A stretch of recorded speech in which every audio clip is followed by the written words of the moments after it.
Good evening, everyone, and welcome to episode 40 of The Treat Show. I am so sorry that I am fashionably late.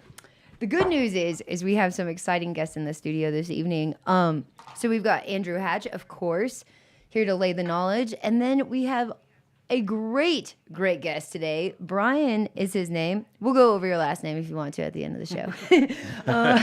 Bryan's commercial. Well, actually, so he works in the retail side in Colorado, but he has a lot of experience with breeding and all kinds of things. So we're going to dive in to kind of all of it tonight.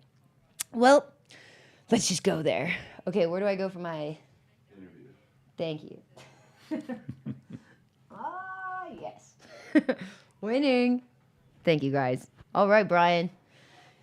I know the camera is kind of in a tricky spot, but we are officially live on Future Cannabis Project tonight as well. So thank you, gentlemen, for letting us come on the show.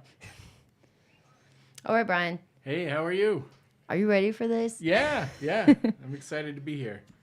Bryan just rolled us up a joint. That was an amazing joint. That's why I was a little late. I was just enjoying this bad boy. Sorry, guys.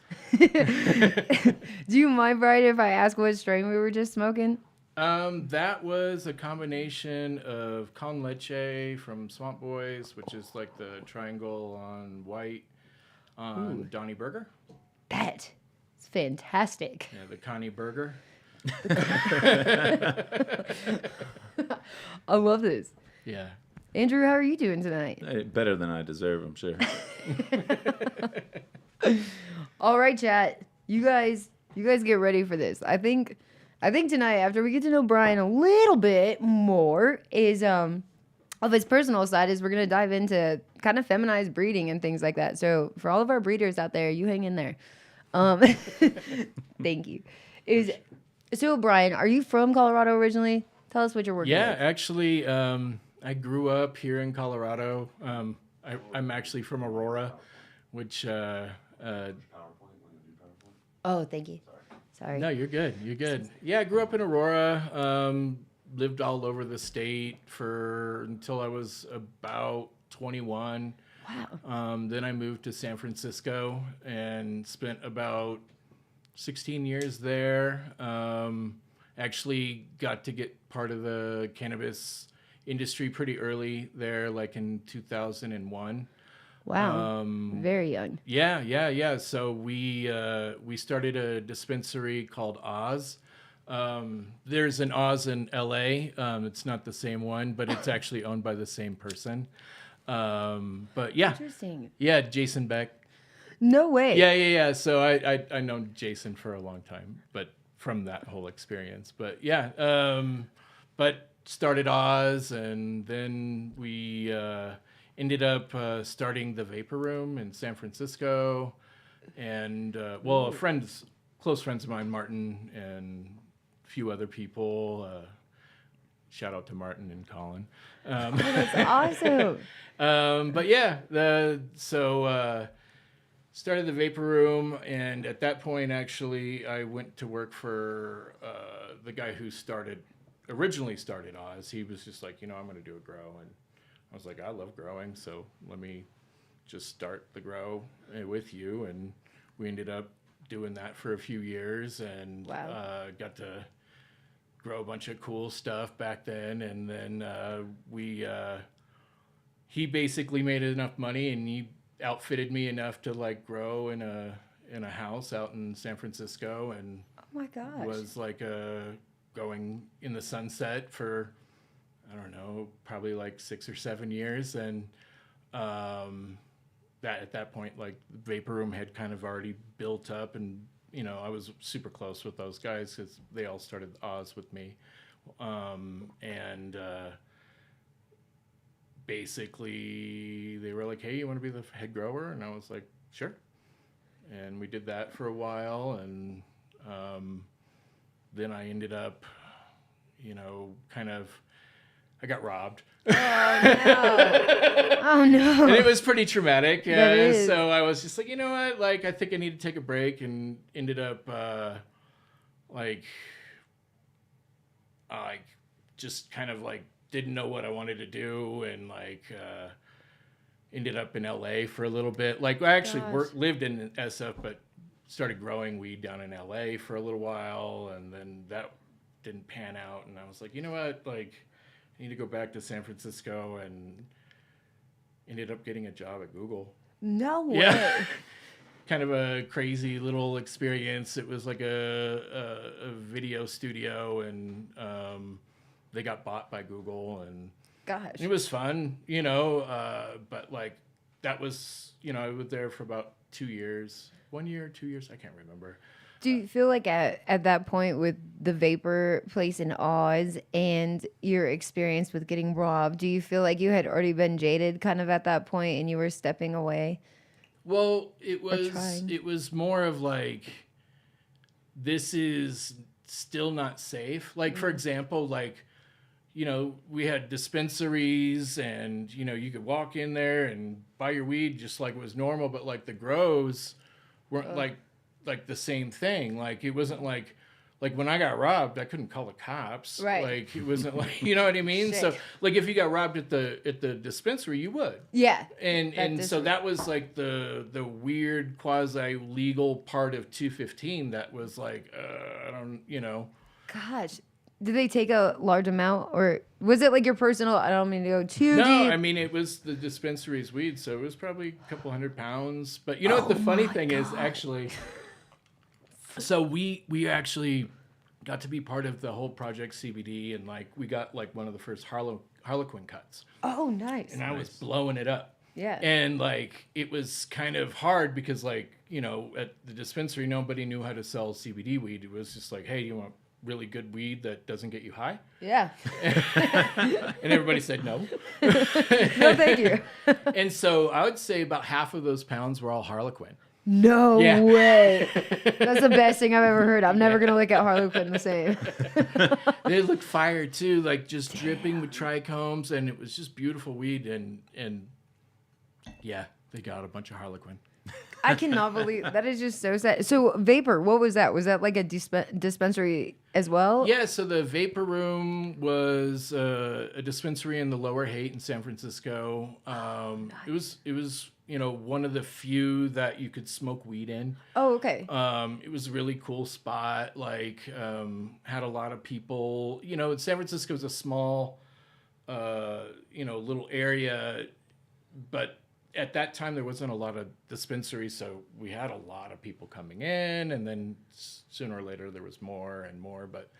And then eventually we got shut down because of this was right after the Cole memo, and basically the DEA was like, well, we can't raid them anymore because that's like the public doesn't want that, right? Okay. So what we do is we write a letter, and we say we write a letter to the landlord and say, if you don't evict your tenants, then we'll claim your building as eminent domain. They'll take it from you. Damn. And it was like some That's hateful. older woman who, that was her nest egg. It was like, Yeah. her inheritance. And we were like, we could have fought it. Like, we had really great, lease and contract. All the stuff was all buttoned up. But it was just kind of like, we don't want to do that. And ended up Vapor Room kind of floated around for a while. And now they're open in downtown San Francisco, and and they actually have a space for you to go smoke in one of the few spots in San Francisco right now. Yeah, I smoked there last year. Yeah. You did it? Yeah. What was it? What's the atmosphere like, Andrew? Well, there weren't a lot of people in there, and like I asked the bud tender, I was like, so what's the best in here? Which is typically when a bud tender will be like, yeah, like I like this one, right? Or this one's this, and she's like, well, these are the most expensive. These are in the middle, and these are the low, the lowest. What do you want? I was like, damn. She's like straight to the point. She's like, listen. Yeah. Thank you. And there was another dude there, and I was like, so do you know Brian? He's like, oh, I've been here since the beginning. And I'm like, well, this was like quite a while ago. He's like, oh, I've only been here for like 4 years. And I was like, damn, dude. But I mean, other than that, like, it was a nice dispensary and shit. I probably got like 2 bad bud bud tenders on like a bad day or something. But I mean, like the ambiance was nice. Like the sat down, rolled a joint. They had these little like, these trays with everything you needed. And Really? Like, could you go try the weed first and then go purchase it, or did you have to purchase the weed and then go smoke it? yeah, you had to go. You go purchase the weed, And but then it wasn't like kind of like a the smoke lounges here where they're selling you a bowl. It was like you could buy a proper bag. like a half ounce or a yeah, quarter. yeah. But like the old, want this. that's the newer one. The old one, like there was no limit. No way. This was pre-legalization, and it was just how much weed do you want? So during that time, because you're so early into it, really, like 2001, 2002, like when legislation was really, I guess, pushing in that direction, it wasn't until like 2008, I'd say, in Colorado that we really started hitting that retail, gray area. And was it I was really, it's funny because I would come home for Christmas and, you'd see things in San Francisco and Los Angeles and, there were just gangbusters, like, everywhere. And then all of a sudden Colorado just like exploded. Wow. And I remember actually driving like down Evans and seeing sandwich boards for hash. And I was like, this is Colorado. Like, yeah. Yeah, and to be fair about my experience there, like I led with, I'm from Colorado, you know what I mean? Which might have been like, changed? Colorado.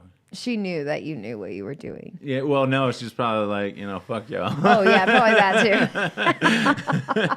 I don't want to give them a bad name or anything, you know what I'm saying? Because, like, bud tenders are people, right? And oh, yeah. Sometimes they have a bad day, right? It just, it's tough.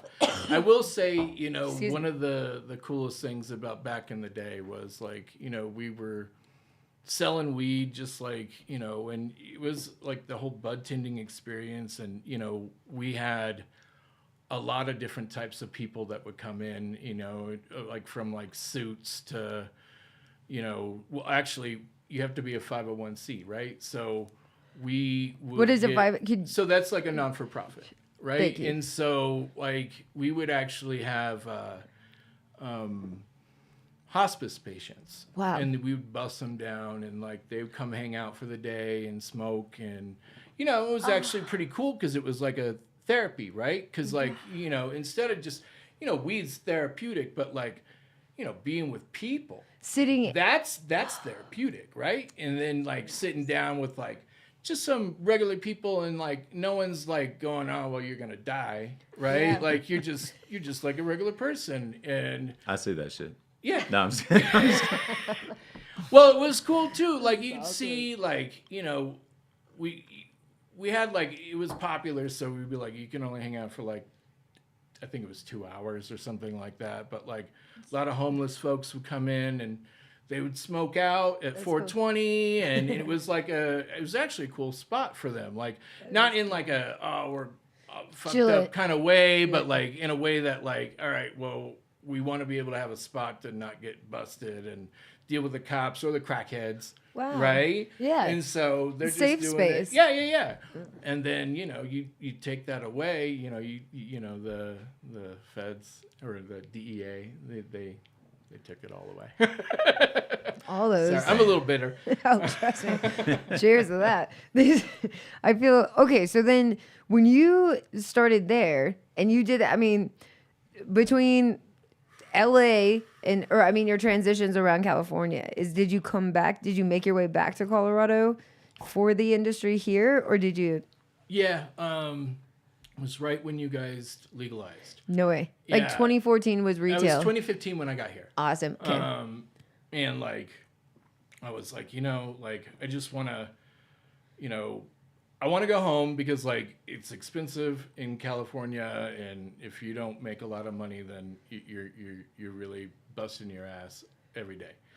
And so I was like, Colorado's chill, And then I come back here and it's like, because of legalization, like so expensive. Just yeah. And I'm like, I was like, I'm gonna get a suite like Victorian down at 5 Points, And then I remember telling people like, hey, what's up with 5 Points? And they're like, oh, it's called Rhino now, and it's different. It's hilarious that you say that. Yeah, difference to put it mildly, for sure.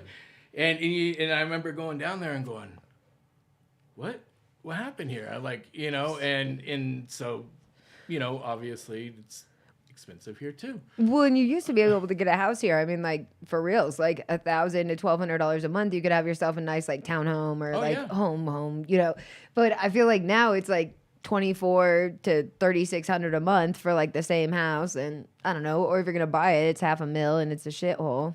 Right. Definitely awesome. Right. It's tough. I mean, but then the weed, I noticed that when everybody flooded here as well, though, is the weed tanked though at the same time. You went from getting paid really well, like as a head grower, say over $100,000 or 120 a year, right, to like that's when we started like getting the $15 an hour jobs and like the $12 an hour. 100%. It was such a crazy feeling because in California it was still kind of the quasi legal, right, and so there was still a lot of money like behind it all, right? And I come out here and, I got my resume and I'm like, all right, and I'm handing out my resume and like people are like, like it doesn't, like, it's just like I'm a grower and I worked at a dispensary. They don't know anything about it or whatever. And like to kind of get a higher up person, you're not going to get them off the street. You know what I mean? It's going to be like, oh, I know a person,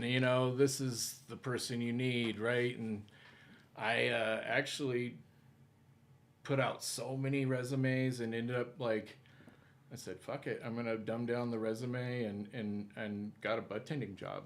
I love that though. I love that it not only takes a lot to do that, but I think the amount that you actually learn, like oh yeah, customer. It's great.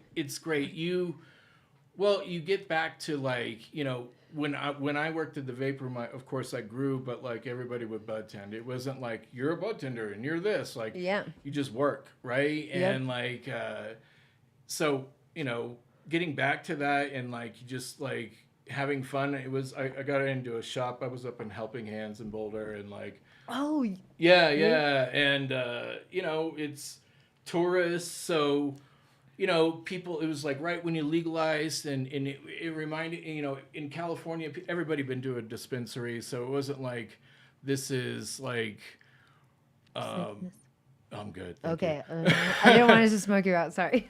Everybody had been to dispensary. So it wasn't like fun. Yeah. And it when wasn't legalization exciting. happened, it was like all these people from like Nebraska and like all these different states going, what? And you could tell they like been saving up for like 2-3 months for this vacation, and they're gonna go buy weed, in a store, right? And that was just so exciting, and it was fun, like selling weed to people like that was great, Did you see more? I saw more medical patients like on the retail side than I ever did on the medical side. It's like, it's funny, but I saw more people coming in that like were attorneys or doctors or people that couldn't get cards or wouldn't want to go get the card, right? Exactly. I thought it was the most intriguing thing to me. Like, and you really start to see the gamut of like who actually smokes. Yeah. Right. And I've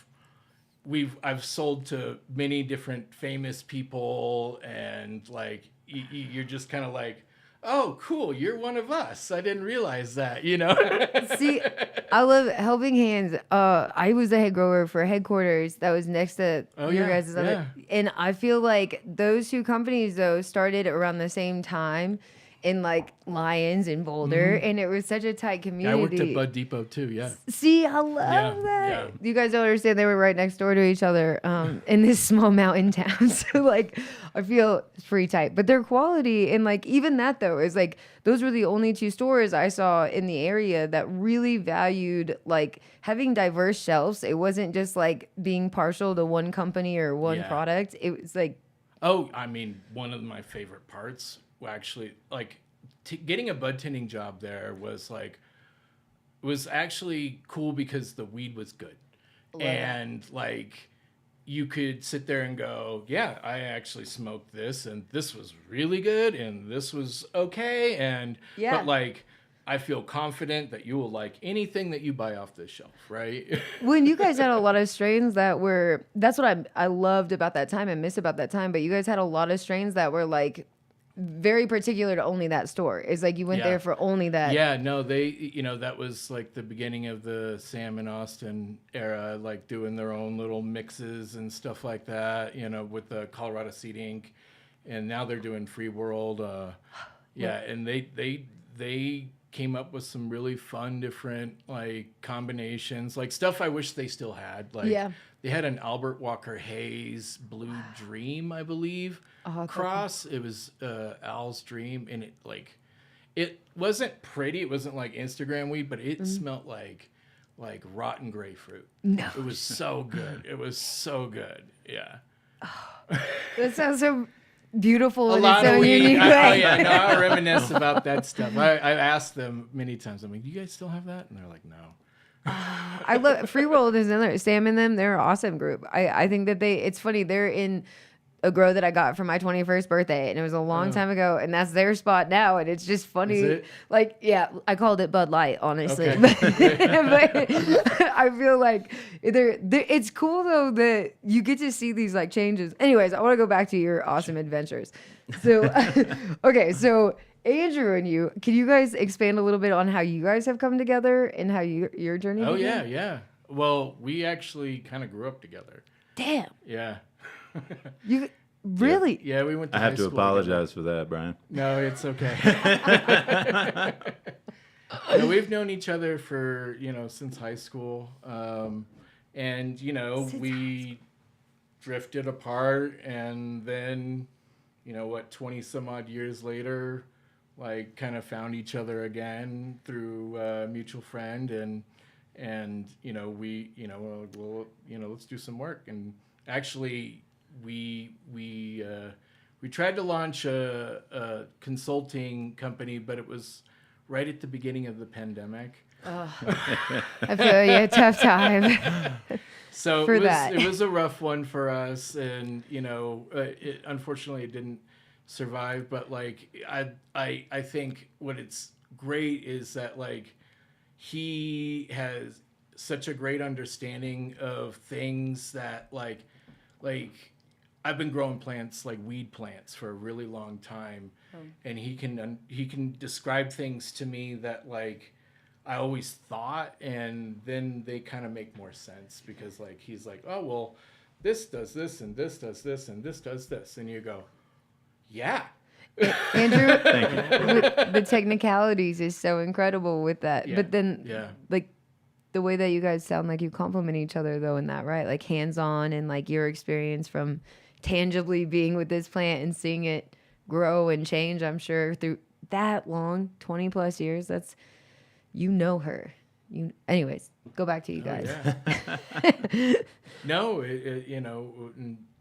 I think that's one of the greatest things about what we had going is that, again, like he has this really like white paper knowledge, Yeah. and that's really, we as, growers, we have these hunches, and you're like, Yeah. I feel that, and some of it's bro science, and you don't know where it blends, Yeah. right? And so that's one of the beauties of Andrew is that he can kind of rein it in or let you know, right? And I think for I just recently was like, I don't grow weed for commercial or anything. I just grow weed for myself, and like, so I was like, I'm gonna just start doing shit I've always wanted to do, right? And Wow.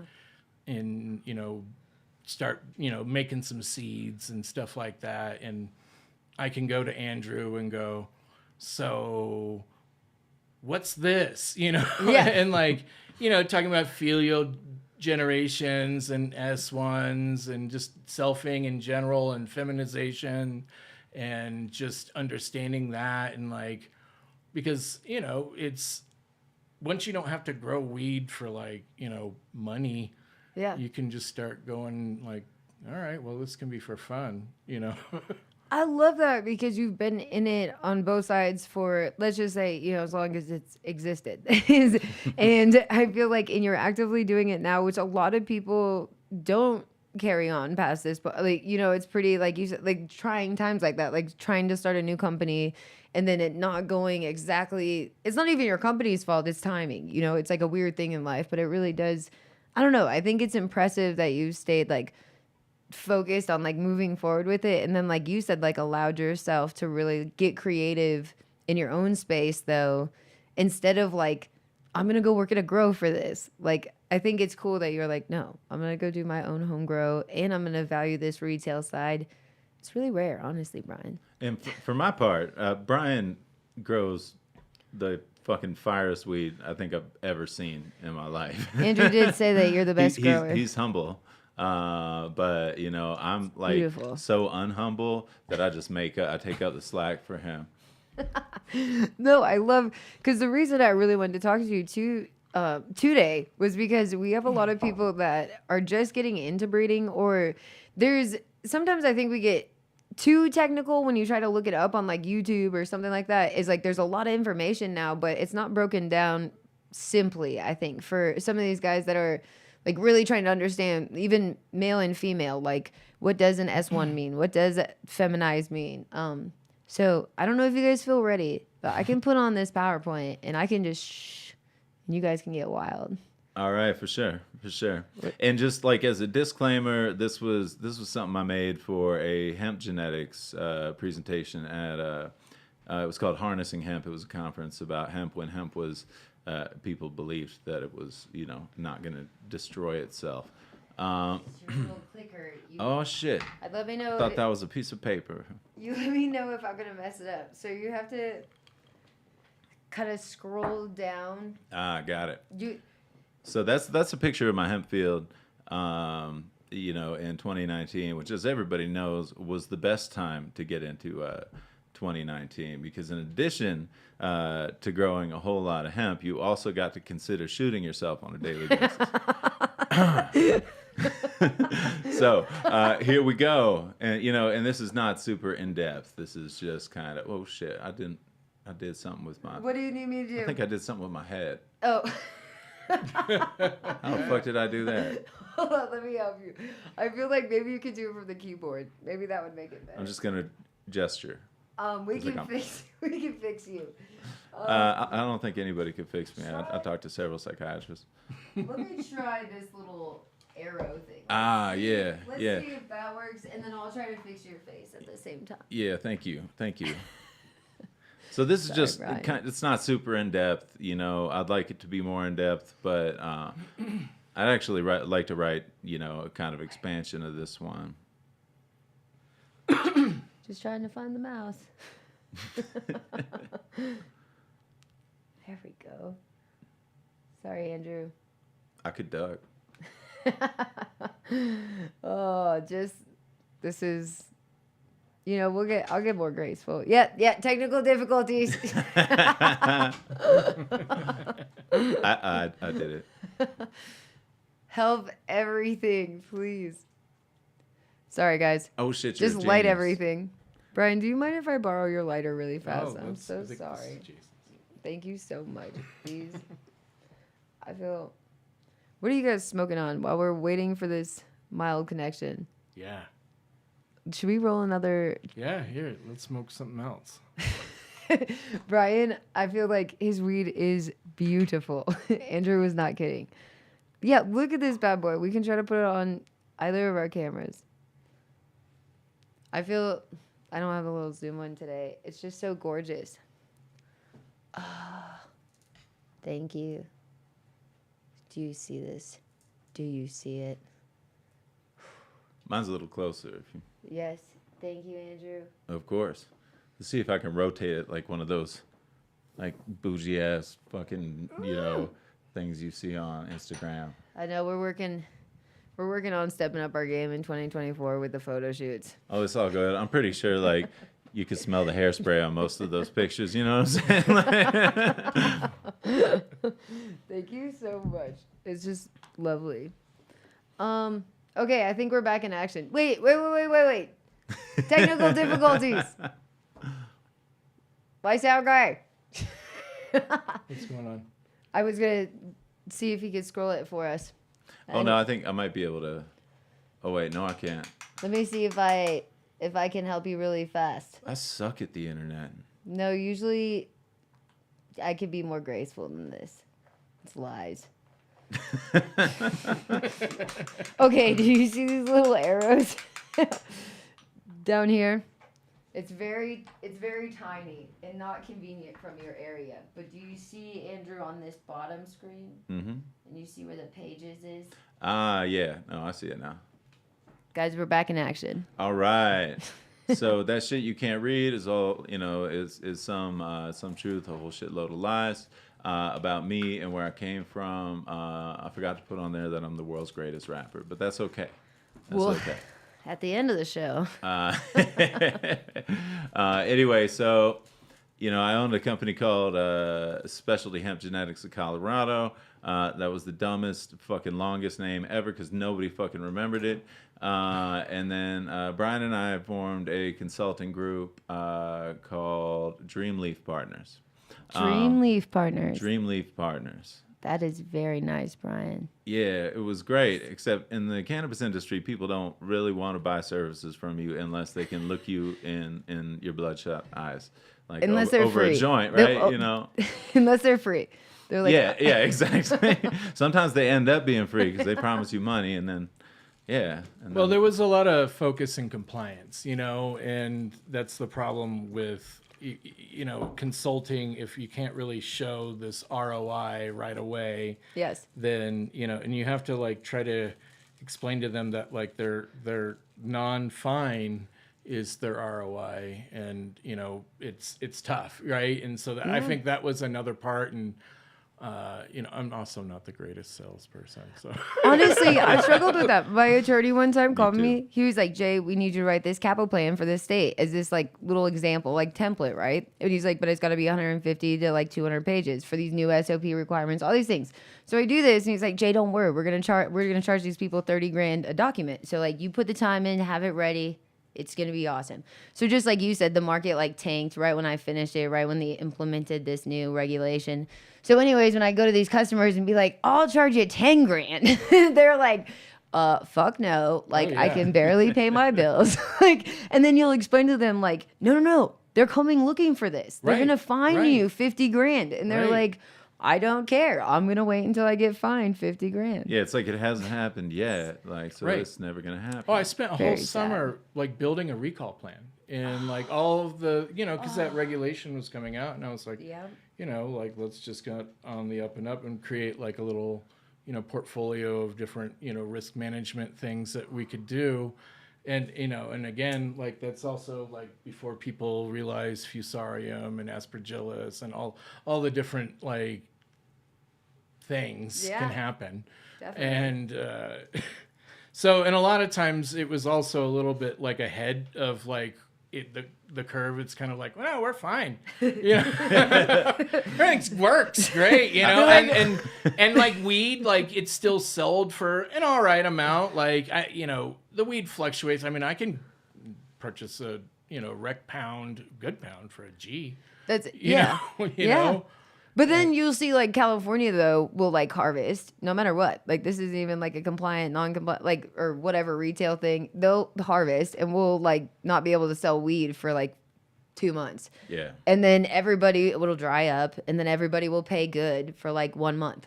Right. You're awesome. This is my whole year's savings.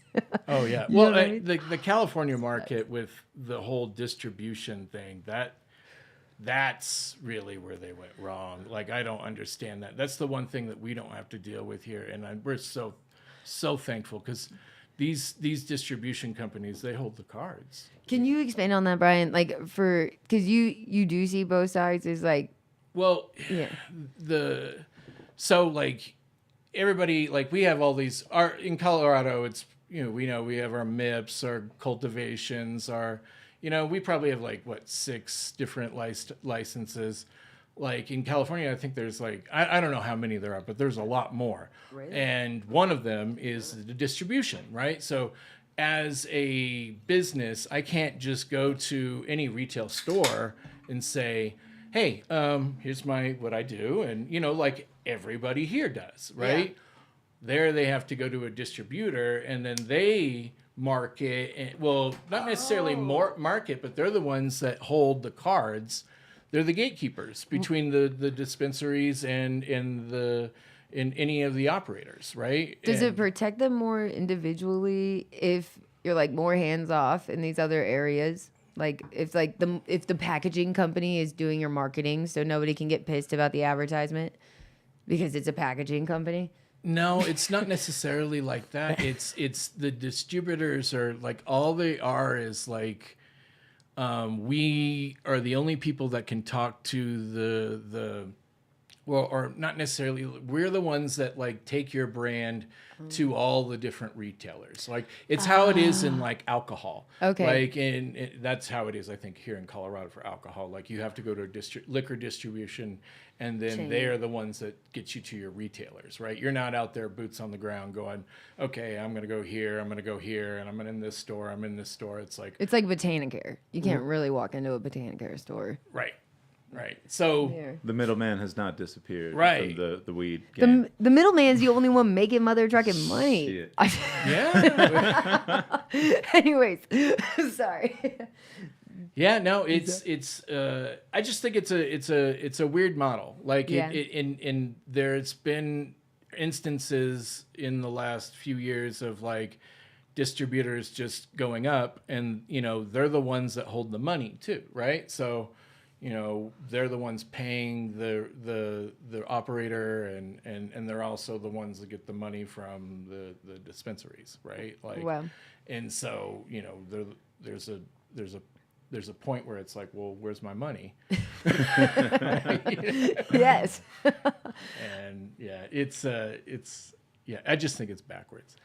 No, I love that you say that a lot of these guys are like running to the bottom, because I feel like there's a weird reality of everything sinking in. Like you said, the economy, and it's hard to tell. It really is. But at the same time, like I feel like quality does need to become back to the focus, and paying for consultants that can resolve like these severe issues, like at least for commercial spaces. Like I understand home growers can like throw away things without maybe having the same effects, but like people battling like perpetual harvest and like huge rooms and things like that, like I don't know, the value really is there. Like I think they need to take Sorry. the cannabis size down. Like I agree. It's like sure, like I guess if we think about it like alcohol, there'll be Budweiser, there'll be Walmart, right? Like there'll be Totally.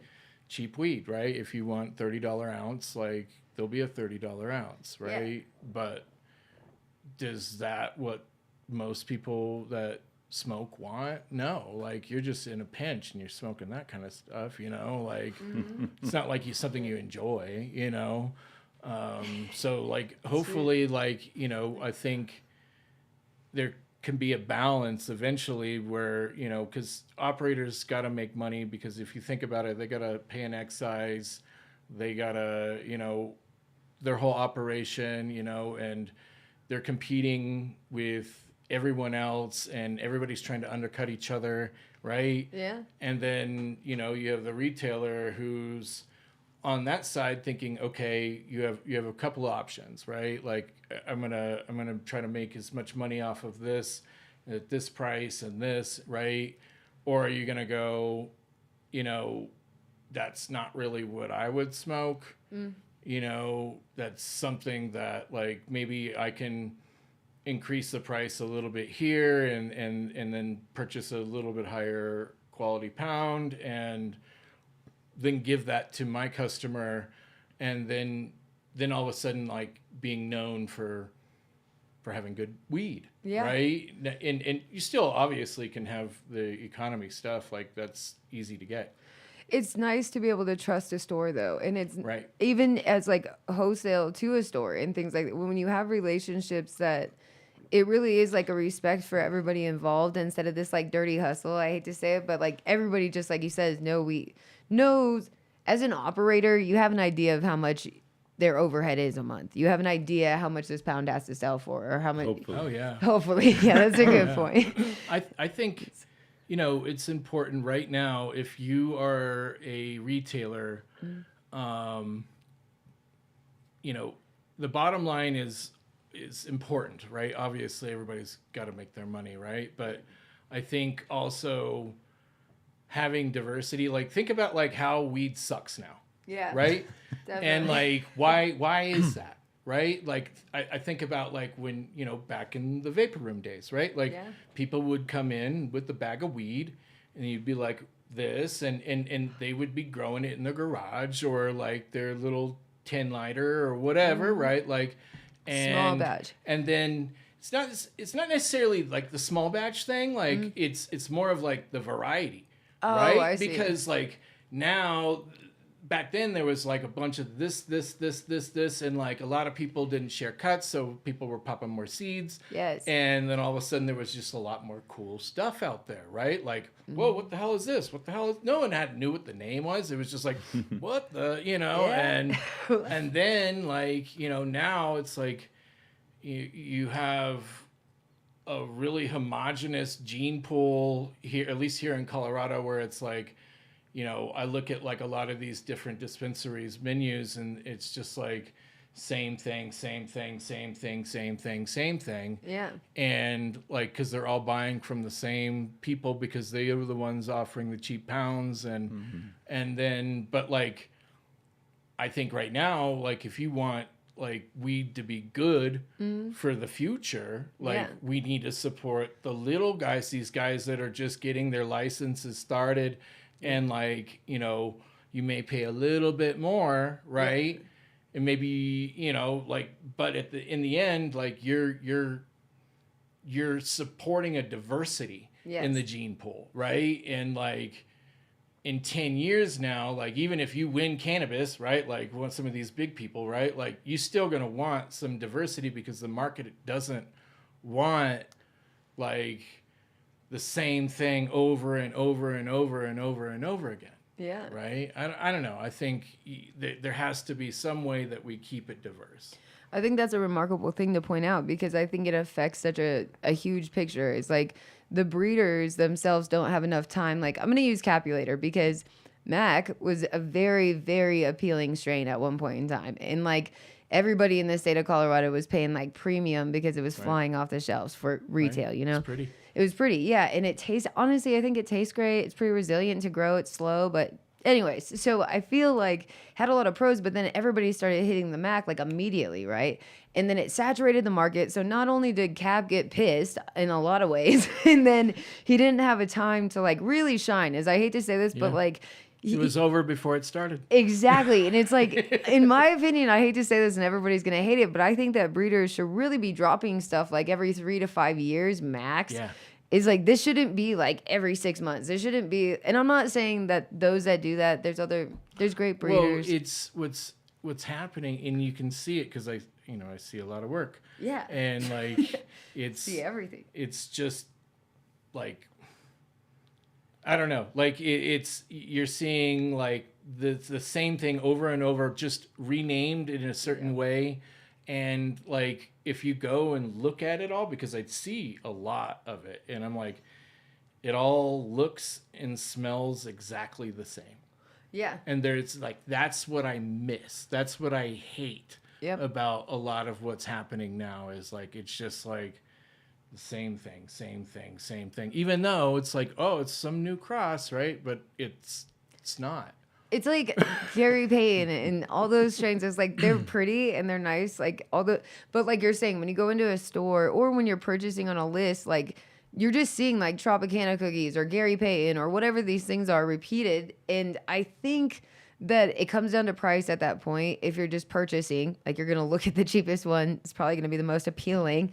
And I think that, I don't know, it takes away, like they all start blending together. You walk into all the dispensaries shelves start blending together because the growers are pumping out what's hot or they think. They're trying to chase, it's like, the thing is what is like what's the thing for like stocks? It's like, you sell the news. Right? And everybody's buying the fucking news. Right? And so everybody's just trying to keep up. Yeah. when they should just be trying to create the fucking news. And do just like 3 strains. Like do like 3 set strains that you're really good at. Keep them tight. Don't sell them. Don't trade them. Like, and it's like, I feel like Make it special. Make it special. Yeah. Yeah. It's like rappers used to put out a fucking album like every 2 to 5 years or like 3 years, you know what I'm saying? And now it's like you got to drop a fucking album like every couple months. And not that I'm saying the quality suffers, but the quality fucking suffers, you know? It's so true. Andrew, do you want to go back to? I feel like, do you want to light it? It's so pretty. No, go ahead. You gotta do it. All right, I it's, will. You rolled it so nice. Thank you. Yeah, he also rolls excellent joints. I was gonna say that's like too fancy. I don't want to screw it up. Andrew, do you want to go back to your PowerPoint? Sure. I'm sorry. No, all good, man. So he and I also owned a rare plant company called Artifact Gardens, where we grew like orchids and bromeliads and aroids, like really whatever the market wanted. Let's see, where am I going? Oh yeah, I gotta hit this little arrow. I know it's kind of hidden. All right, hey. Yes. Whoops, I went too far, as I often do. Oh, can you see? So yeah, so on the left is a very handsome man in a suit, and on the right is some weed tissue cultures I made. And this was back in 2017. Before we knew a little bit more about what made weed grow in vitro well. Now we know that like it doesn't really like being treated with a bunch of hormones and fucking too hot a fucking medium. Because the plant's kind of programmed to do what it's gonna do, and so some plants in vitro you gotta just let them do what they do, but then you have to adjust the other parts of the tissue culture process to accommodate those changes. So let's see. So this highly professional basement is where I started with like 120 clones. And I made them into 6,000 clones for my hemp field in the basement. Anyway. So nice. So, yeah, that was actually fun, man. Like, I really like science. I don't like managing people particularly, but I'll do it, which is what happens in pretty much every industry. When you get good at something, then you have to, like, manage people. But this was a lot of fun because it was just like me and a hell of a lot of plants, and I got to do my thing. And whoops, damn, I suck at this. So it's hard. I'm okay at growing weed though. Look how healthy they are. Yeah, so those are the moms for not for clones, but for our feminized seed project. So wait. Sorry, Andrew. Feminized. Okay. What, for those that don't know, can you please explain what is a feminized plant? Okay, so feminized seeds are made when basically you make a genetically female plant grow male flowers, which you do. So ethylene, which is a plant hormone, basically, and it's what makes fruit ripen, for example. And like if you put an orchid in bloom, like with the blooms right above like some fruit, often it will die because it also triggers senescence or like aging and death in plants. However, if you take make a complex of sodium thiosulfate and silver nitrate, then it's relatively short-lived. But if you do it right, you can spray it on weed plants that are female, and they will grow male flowers. And then, since they're genetically female, the pollen will pollinate other plants, and those will be female reliably. However, I've seen a lot of people do it, I don't want to say poorly, but extremely poorly. And so, I in the hemp industry, I heard like, yeah, I got feminized seeds. And I'm like, what's your test look like? And they're like, yeah, like 90%. I'm like, so if you plant that in several acres, you're going to have to go through and rogue that, like pull out fucking, you know what I'm saying? And then you're going to fuck everybody up around you. I saw this one video of a very large grower that didn't know his ass from a hot rock.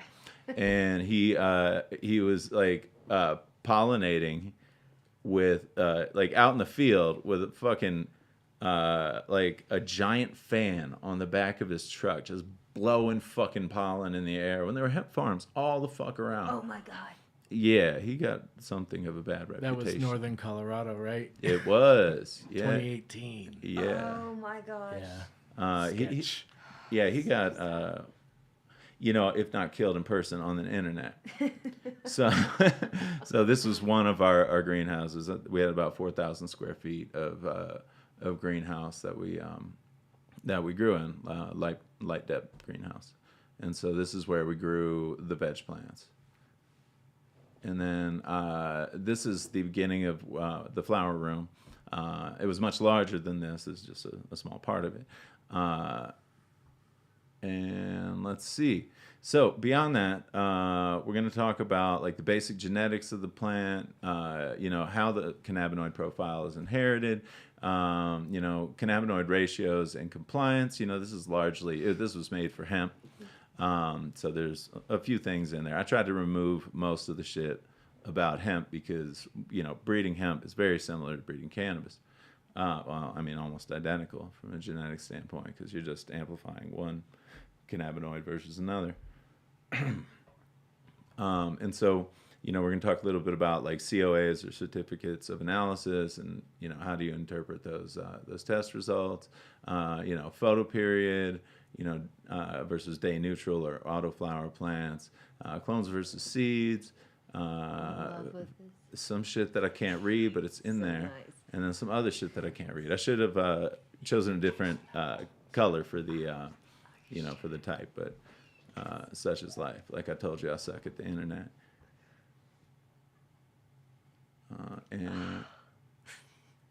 Was that some good weed? It's so nice, Andrew. Sorry. All right. So genetics is basically the study of heredity and the variation of inherited characters or characteristics, and basically the genetic properties or features of an organism. Strain, there's a lot of debate about this. Coming from ag background, strain typically refers to a virus or a bacterium. Dang it. So how do you think that we should be properly not strain dropping then? See, this is the hard part. Cultivar? Well, cultivar, cultivar. He's going to screw us up on this too. Yeah, I'm going to. Variety? You could say variety. Why not cultivar? Well, cultivar stands for cultivated variety. And so basically, a cultivar isn't necessarily going to be like there can be multiple cultivars of the same strain, if that makes sense. Yeah. So that Cultivars of the same variety. You have the same variety, yes, or hybrid, Capital V. or whatever you want to call it. However, with cannabis, this doesn't really fit that well, right? Because Sure. you can have like the same strain that has varying cannabinoid profiles, right? And so, depending on the seed.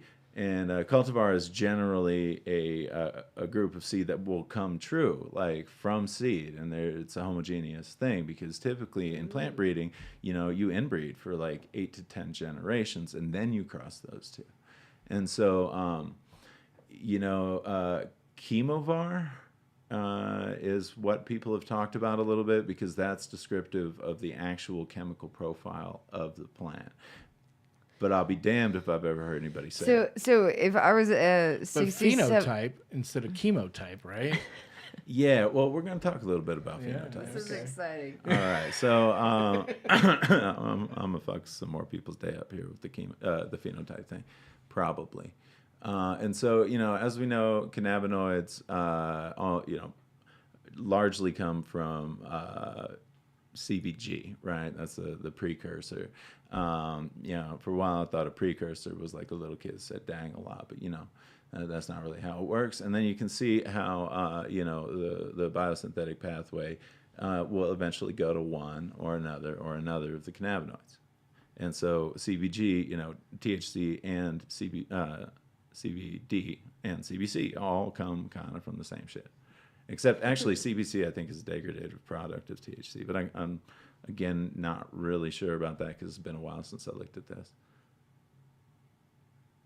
So look at those on the right. It's frosty because it froze. Anyway, so the the cannabinoid ratios are kind of plastic. I mean, if environmental conditions are one way or another, it can really affect the cannabinoid ratio. And so, like stress plants, for example, often express higher THC. And stresses can include like too much water, not enough water, getting frozen like a motherfucker, or disease, and other things. So with cannabinoid inheritance, so typically whatever the dominant cannabinoid is, like we're going to use THC here because we're talking about weed, right? And so the parents will typically contribute equally to the progeny. And so you got 10% THC parent and you got a 20% THC parent. The population mean, meaning the average of all, is going to be about 15%. And so individuals within the population will vary to some degree. We got that bell curve right there, which I'm not going to explain. But on the far right and the far left of the bell curve, there are very few individuals that will display off-type, and so that's where sometimes you find the real gold.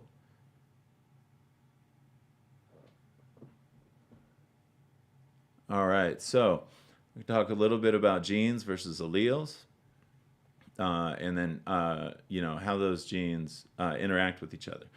So, like, an allele is just a variant of a gene. Like, say, the gene for fucking blue eyes. I think it's a multi-gene trait, but we're just going to simplify. Anyway, so, like, blue eyes versus green eyes, right?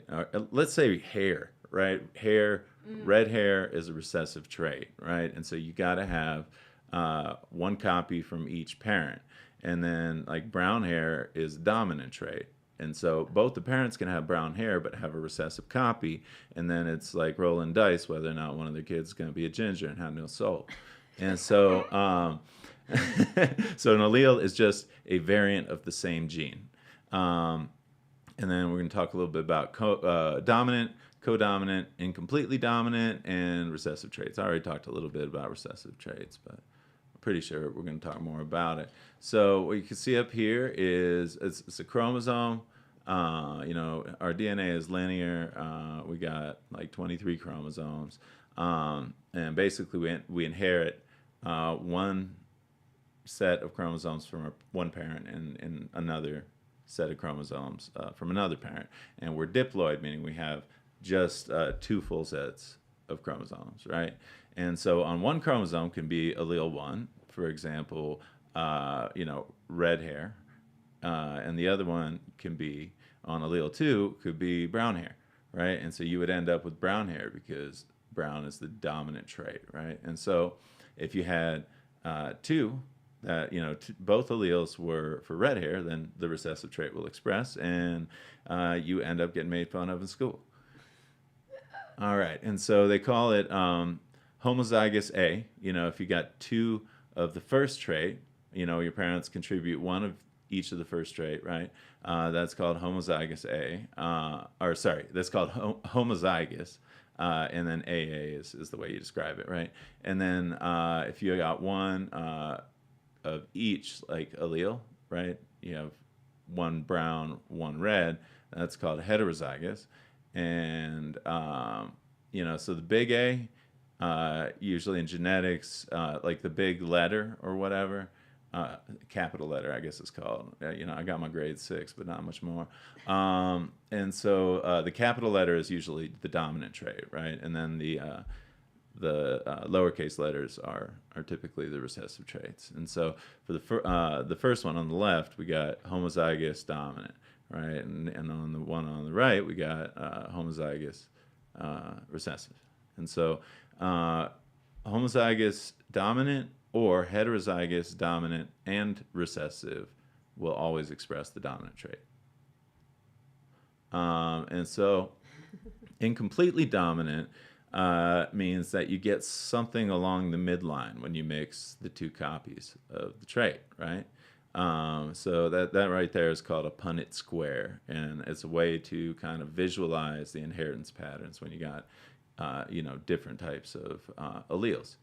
And so basically with the flowers, crudely drawn because they were drawn by me. No, I'm just kidding. I stole this shit. So you got red plus white makes pink. Now, in complete dominance, that was the one I just described. Sorry, I've been hitting the head a lot. So on the right, we've got codominance.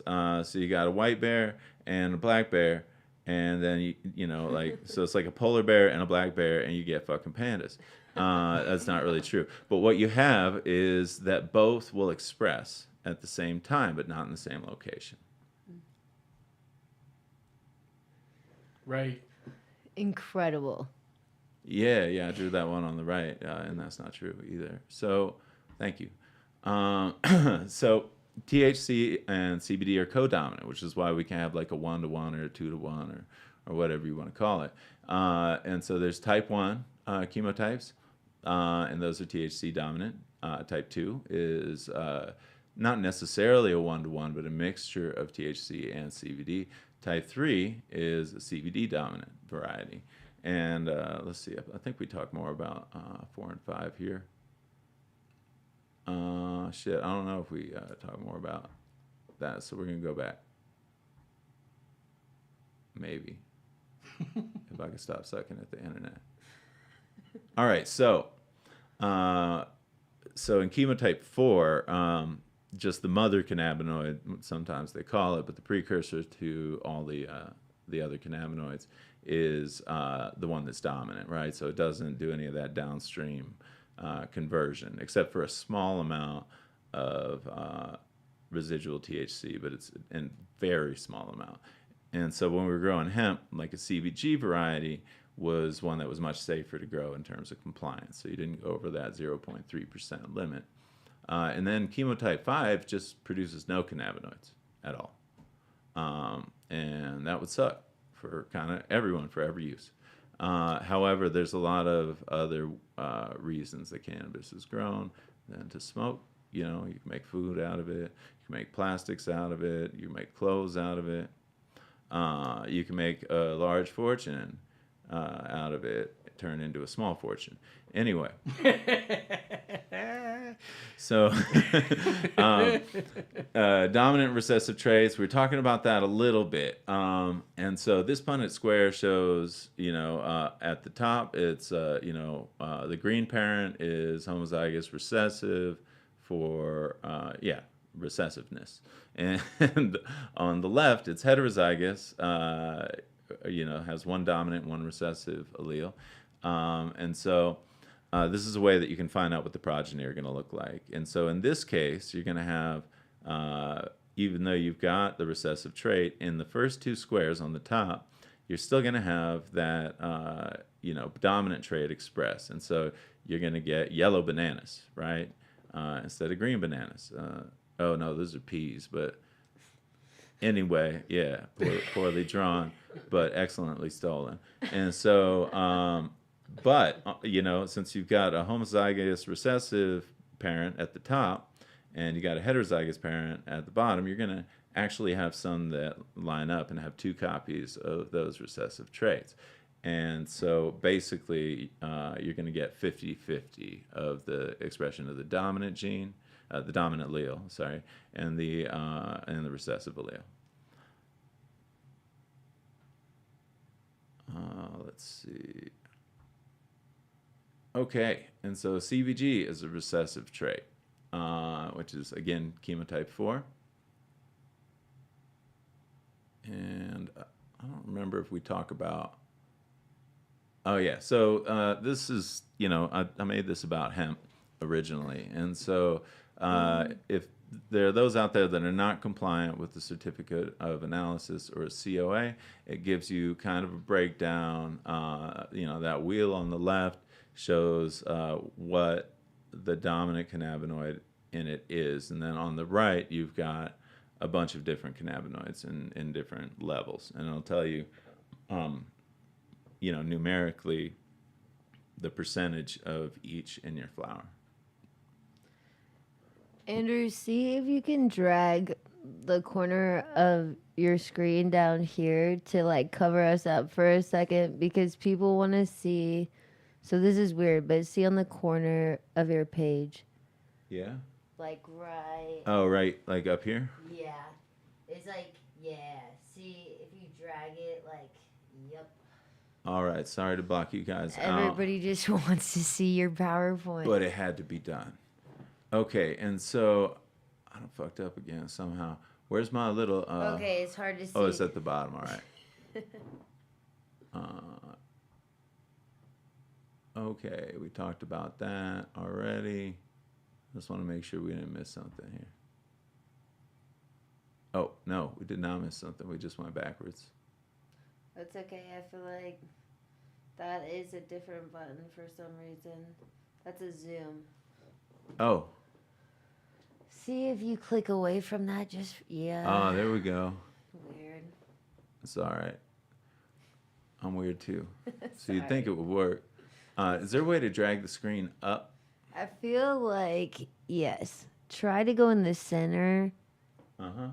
Oh yeah, just grab it and pull it up. Yep. Okay. There you Yeah. go. All right. Let's see. Gosh, killing Woo, it. Yay team. Hell That's what I'm yeah. talking about. I am a digital immigrant. My kids are digital You should natives. probably show them a couple of those graphs again if they want Yeah. to see it. Okay, yeah. I think that's probably what they want to see. Thank you. All right, so let's see where Brian's we at. like, listen. And here I am going backwards again.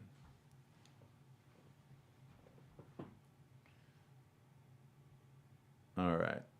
So this was that bell curve I was showing you earlier. So a bell curve, like basically, you can see that the highest proportion is in the top part of the bell, right? And that covers the majority of the progeny of a cross, right? Like the plants you get out of it. And so as it slopes downward on either side, that's where you find the outliers, the ones that are, more or less significantly different from the rest, the rest of the stuff in the bell curve.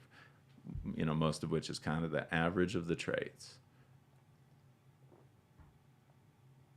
Okay, let's see, we did that. And then we talked a bit about alleles and, how pandas are made. Yeah, how pandas are made when a black bear fucks a polar bear. And so, yeah, that's how it works. And then, I like these charts. Yeah, for sure. And so, Talk about type 1, type 2, type 3. Okay, so type 1, THC dominant, typically has less than 5% of CBD, if I'm reading that right, which I may not be. No, type 1 is THC dominant, right? Yeah, type 1 is THC dominant. Type 2 is CBD dominant. So it typically has greater than 0.5% by dry weight of CBD. Whereas the THC is like often less than or equal to 0.3% of the dry weight. One would hope if you're selling hemp, because hot hemp, you got to burn. And I don't like smoking hemp enough to smoke a field of it. So let's see. And then type 3, there's not necessarily an equal distribution of THC and CBD, but, oh wait, shit, no. Sorry, I fucked up. Type 2 is the intermediate. That's why I was like, somebody CBD, fucked up THC with the, combo. yeah, and so it's a combo. And it's not necessarily, if only I could read. Anyway, it's not necessarily like all going to be a 1-to-1, right?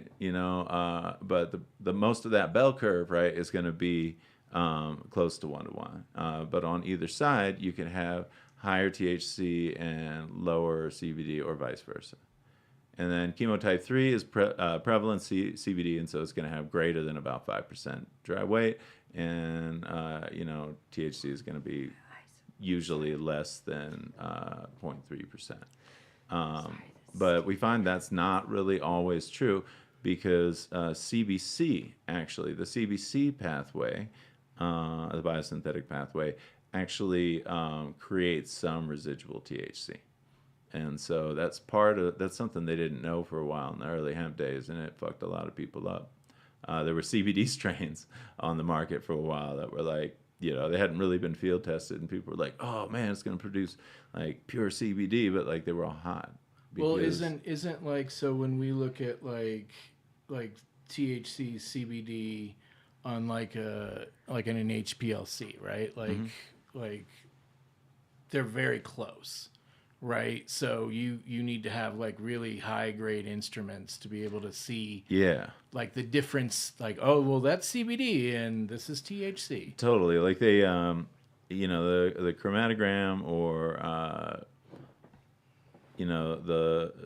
so it's a chromatogram. It's basically like a line with spikes in it. You know what I mean? And they call them peaks. And so the peaks are... That's what you'd see up there, yeah, right? Yeah, totally. So the peaks are how they figure out what's there. And that takes some R&D to do. I worked with an instrument. I don't remember what the fuck it was called, but it used... it was an FTNIR, so Fourier transform near infrared spectroscopy. And it was the coolest thing, because you could just grind up a weed sample, put it in a petri dish, stick it on top of that shit. I know exactly what you're talking about. Press a fucking button on your computer, and 30 seconds later, you got a readout. What? Yeah. How much is this? About 40,000. I'll tell you, actually, back in the days, in the vapor room days, this is when Steep Hill first started. They created something exactly like that, and we got to use it at our spot where you would grind up weed. And that's when I decided, like, you can't, like, we were like, all right, well, we're going to base our price on the potency of this weed, right? And then, like, we would do it, and then, like, it'd be like, well, I don't know if I really like that. And like, I remember, because I was growing, right? And I would pop a bunch of seeds, and first I'd smoke test them all, right? And I'd be like, well, I like this one, I like this one, I like this one. And then I would do that whole little spectrometry thing. And then it would be like, well, this one is the highest testing. And I was like, that's one that tastes like shit. I was like, that one's the worst one. Like, yep. And so, we had to, we didn't obviously base our pricing or off of that, but like, it was a thought, like, that is so smart.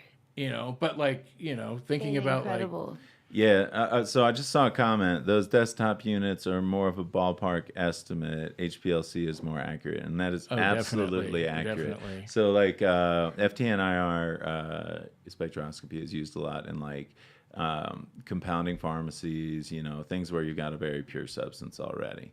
And so they can assess the relative concentrations of those two things.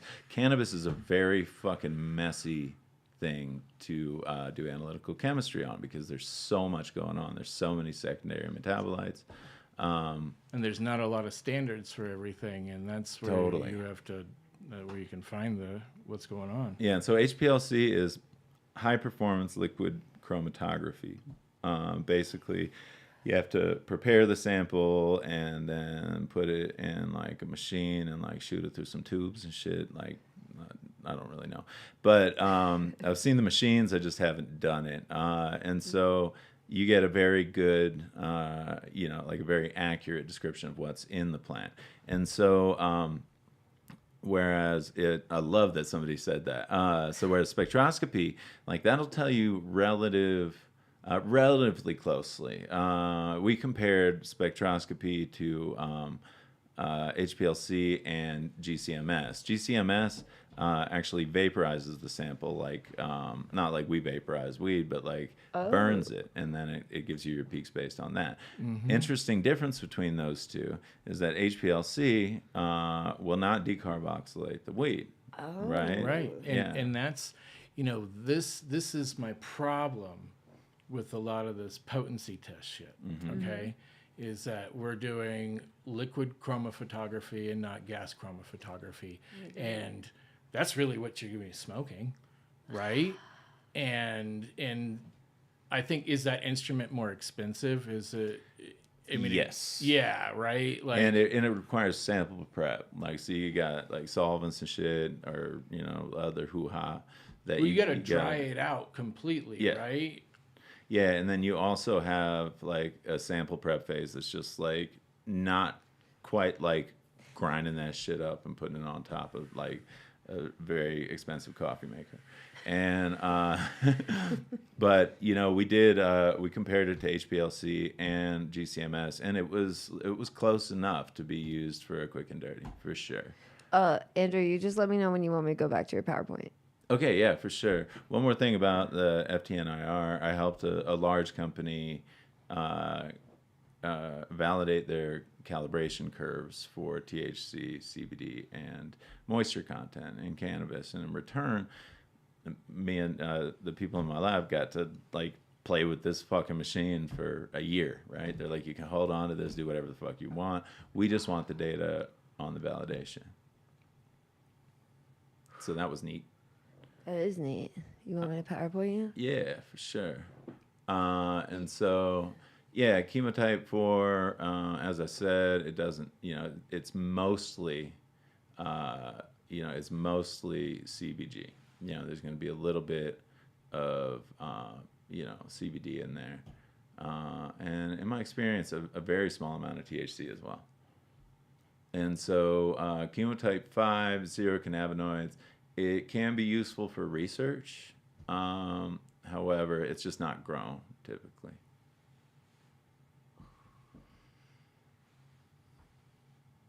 And we talked about, you know, how you make bananas different colors. And then, we already kind of broke this all down. So, the COA again is how you tell what kind of, can they see the arrow when I move it around on the screen? No. Okay, so the bars on the left under the circle, that gives you total cannabinoids.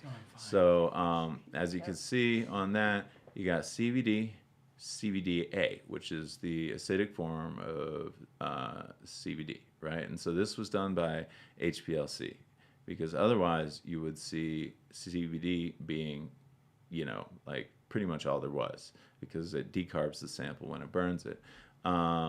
And so decarbing is taking off a carboxyl group, right? And so it's some chemistry shit. But that's why if you eat weed that hasn't been like basically either cooked or whatever, decarbed, it's really not going to do anything to you, because THCA is not psychoactive, right? And so then down there you can see the third and fourth little bars, or whatever they have with the THC and then THCA next to them. You can see there's almost no THC or delta 9 THC, and then there's a little bit of THCA, and that's because there was no heat used in the process.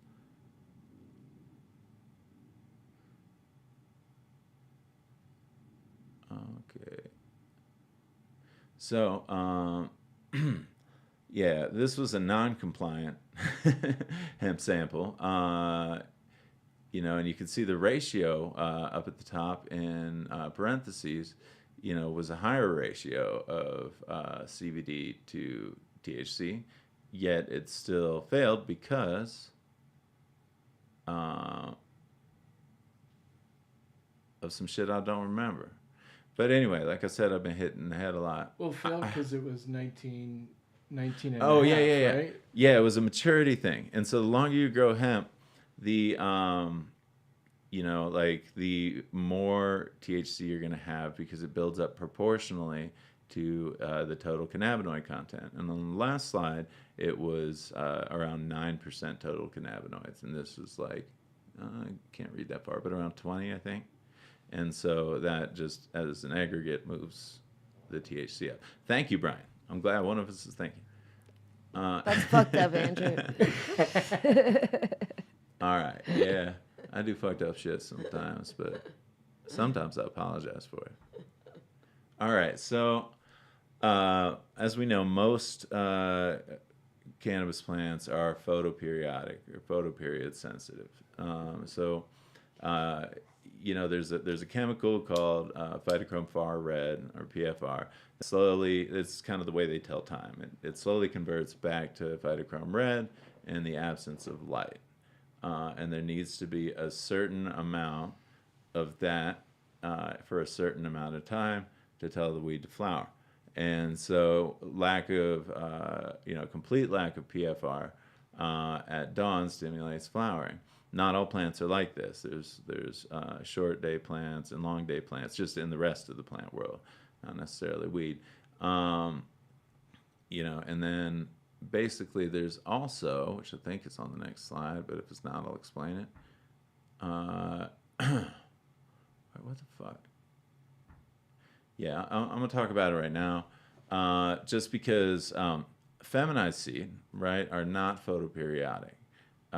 So they operate independently of the photoperiod. There's likely some mutation, or it just evolved in a different place, like the cannabis type evolved in a different place, and so it's independent of photoperiod. The thing I like about feminized seed is that it, you can put the lights on like 22 hours a day, and it grows very fast.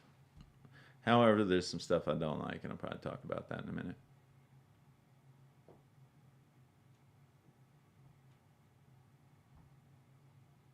All right, genotype versus phenotype.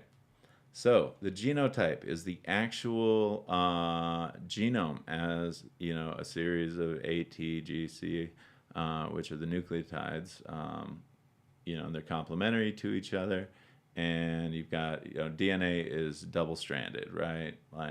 And it's helical, like twists, like a staircase, or my spine when I try to lift something. And then a phenotype, the technical definition, is the observable expression of those genes, right? And it's a product of the genotype, but also the environment and the interaction with the environment, which they call G by E, or G times E. And so that is the definition of phenotype.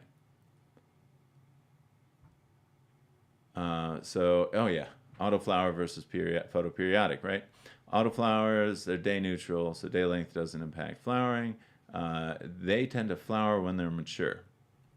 I did some weird shit to a plant, many plants over the course of my life, because I figured I could interrupt the hormone balance by causing it to root halfway through its cycle. And so I talked about this on the last show, treated it like a tomato plant, planted at the bottom of a pot, and then filled it in, right, and gave it some seaweed to stimulate. Seaweeds contain a lot of auxin if they're from the Eclonia genus, and caused it to start rooting in the middle of that. No. And it delayed flowering for quite a while, and then the plant got fucking huge. I'm no longer interested in commercializing it, so I'm not keeping it a secret anymore. So y'all should do it if you fuck with autoflowers. And so the pros, you can flower them under. So wait, back that up. Yeah. So how would you apply this in cannabis? So at a commercial scale? Well, no. Because what you're saying is kind of pulling back on the autoflower, right? So you can get a bigger plant, mm-hmm. right? And then letting it kind of do its flower thing, right? Yeah. So you're basically just burying up the stem with soil. Yeah, like a tomato plant. And you're just using seaweed because that has the right hormone that would cause more roots, right? Yeah, and you could probably, and it would just be faster and shit. But you could probably just use the soil, just bury it more, and it would likely do the same thing. I'm not exactly sure why it works, but I kind of feel like the root, maybe more nodes down there. Yeah, and the rooting prolongs, because auxin is it only moves in a polar fashion, so it only moves down in the plant, basically toward the crown, where it meets the ground. I also hear a lot of people say that the crown is at the top, but that's not true. The crown is where it meets the soil line, basically, and so. Conversely, cytokinins, right, are produced by the roots. Cytokinins are the things that are responsible for top growth.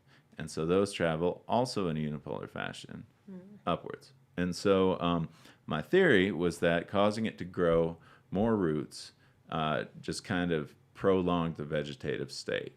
And then those extra roots produce cytokinins that traveled up the plant and just, boom, started growing faster. But it took longer to mature than the other ones. And it yielded, I mean, it was crazy. It had like 30 tops. It was like fucking this tall, you know, and autoflowers are usually kind of small and ugly. At Are least, tomatoes considered like an autoflower, or they photo? I think they're day neutral, but I'm not really sure. I'm not really sure. I know there's two types. There's indeterminate, which will produce tomatoes all along the length of their life, and then there's determinate, which will produce tomatoes all at once at the end of the season. So that leads me to think that they're at least in some way photoperiodic. All right. Should we get back to the PowerPoint? Yeah, good looking out. I thought we were back for some reason. Made it up in my mind. So, you know, the pros, you know, you can have like a staggered harvest in the field to meet growth. I mean, to meet, you know, requirements, basically. I don't recommend you do the perpetual harvest thing because we've talked a lot about that because you can never fully get rid of bugs and diseases once they come in. But the cons is that they're typically less productive. If the plants are like root bound or, you know, they don't have enough soil, or even if the taproot hits something like a stone in the field, they'll flower immediately. So one of the ways that I tested autoflowers to make sure that they were autoflowers was to plant them in just a fucking plug tray, right, and leave them, and then, you know, water them, and they'd fucking turn into autoflowers, right? I mean, they start flowering pretty much right away. Oh, because they were stunted? Yeah, because they didn't have anywhere for their taproot to go. And so I know that's a common mistake that a lot of people do their first round of autoflower seeds. Mm-hmm. Like with all different types of sizes. Is Totally. they fuck it up, I think, like 1 Small to 3 pot or something? Too small, yeah. They're trying to up pot it. You know, usually with an autoflower, you want to plant it in the pot it's finally going to be in. Set it and forget it. Wow. Okay, I didn't know. Yeah, it's a weird thing. It's some weird shit. Yeah, like I said, the you know, if the taproot hits something, even like hard clay, right? And we got a lot of that here. So you got to make sure if you're growing outside that your soil tilth is really good. Going deep enough. Yep, for sure. And so tall pots are great for autoflowers. Citrus pots. Citrus pots? Yeah. Ooh. Those are tall pots. Awesome. Yeah, that's a term I never heard. Brian's like there. Yeah, They're the but good so good. Brian's an OG on, you know, not just weed. He's growing a lot of different kinds of plants. Well, actually, no. Like when I first started, I had this crazy boss that like would just try anything, and I remember he was like, "We're gonna make these like you know how you like an arrow cloner, right? Mm-hmm. He would put an arrow cloner in each pot." Right, and you got these big citrus pots that were like 2 feet tall, and they were like they looked like, you know, a gallon and a half, but like maybe 2 feet tall. And he made the whole thing, but it was like all black, and so the water heated up, and it like, you know, typical like what happens with an arrow cloner, you know, it gets too hot and boils the roots. But if we had it like on a chiller or something, you know, it would have maybe done really well. I was just talking about that on one of my recent shows was the easy cloner. It's just like to put like, I just freeze water bottles, you know, but people don't realize how hot those little pumps running like that. Well, in the summer, they'll just cook them right off. Like in San Francisco, it was always cold, so you never really dealt with it. And then you go somewhere that actually has summers, and you're like, oh shit, they're toast. The water gets all nasty. Yeah, nothing quite like moving into a different growing location and like doing what you're used to, and then finding out that it doesn't work. Yeah, sometimes. And so, yeah, that's about it about autoflowers. Anyway, any autoflower lovers out there, I do like autoflowers. I think Mephisto Genetics does a fucking great job with them. They're interesting plants for sure. But whatever I've heard different stories about where the autoflower trait came from, but, likely it was only in a very small amount of plants, and those plants were more close to like wild type cannabis rather than the type we're used to smoking. And so it's hard to get rid of those traits. It takes a lot of breeding because, the autoflower trait's easy to get into the plant. It's just it's a one gene trait. Sometimes there's a bunch of different genes that work together, but you only have to get that one gene into the plant. However, it takes a while of breeding to get away from the relative shittiness of the parent that put that autoflower gene in the first place. And that's why a lot of the time you see them, they're kind of all sort of similar, and a lot of them kind of suck. I've never grown one. Yeah. Really? Yeah. They all really that I've grown even like that are nice. I guess nice aesthetically to some degree. They just look like deaded plants most times to me. Like I don't know how else to describe I've it. seen pictures, but I mean only pictures. I've never seen someone's grow. I feel like even when you baby them, like even, anyways. They talk about it. It's the future of commercial cannabis. I mean, It should. I The future's do. pretty far off, I I think. know, right? I do think that commercial growers should do it if they're harvesting at like week 6 to 8, because to me they're getting into this routine because of keeping this perpetual cycle and counting all these cycles a year, and they're convinced that if they get these 21 or 12 Right, or whatever right. that, and so it's like I hate that they're starting to cut corners with like the finishing periods of certain strains. Like if Yeah, it makes right. them do it better. Well, maybe guess. maybe it makes sense in like the northern latitude type. Because I don't know. I've never I would imagine their growing season's pretty short. That's true. And you need something like, I know that a lot of people that have short seasons, they swear by these autos. Oh, that's true. I think if you're right, the right circumstance, this would probably be Yeah. worth it. Yeah. I'm Yeah. never gonna be a commercial auto flower grower. I'll tell you that. Well, me either, probably. Probably. One day. One of the cool things is that these things can finish in like 2 months from planting the seed. You know what I mean? Like they finish fast just because they're not dependent on that light dark cycle. So you can give them 20. I don't like giving them 24 hours a day because the plant needs to do some shit in the dark. Maybe he's got to fucking hang out by itself in a dark room for a minute. You want to give the plant some space. Anyway, so moving along. Clones versus seeds. I doubt there's anyone listening to this podcast that is unfamiliar with clones and seeds. But I'm going to talk a little bit about it anyway.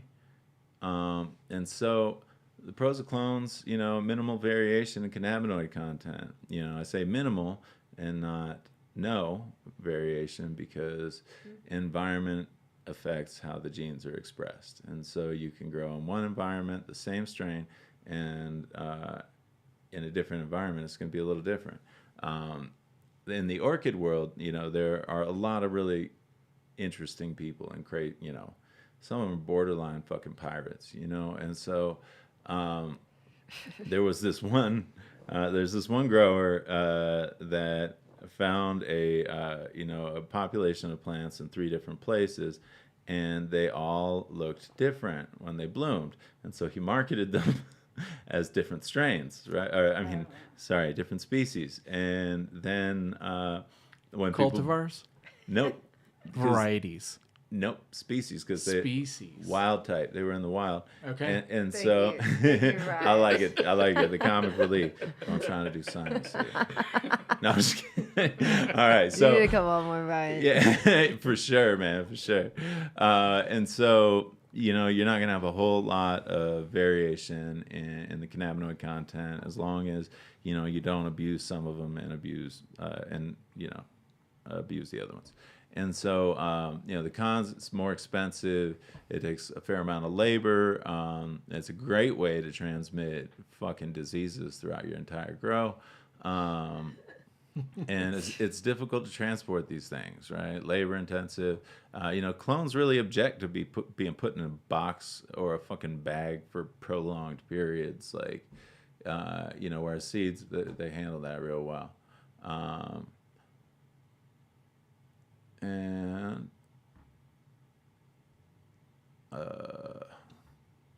All right, there we go. So, what to look for when you're buying a clone?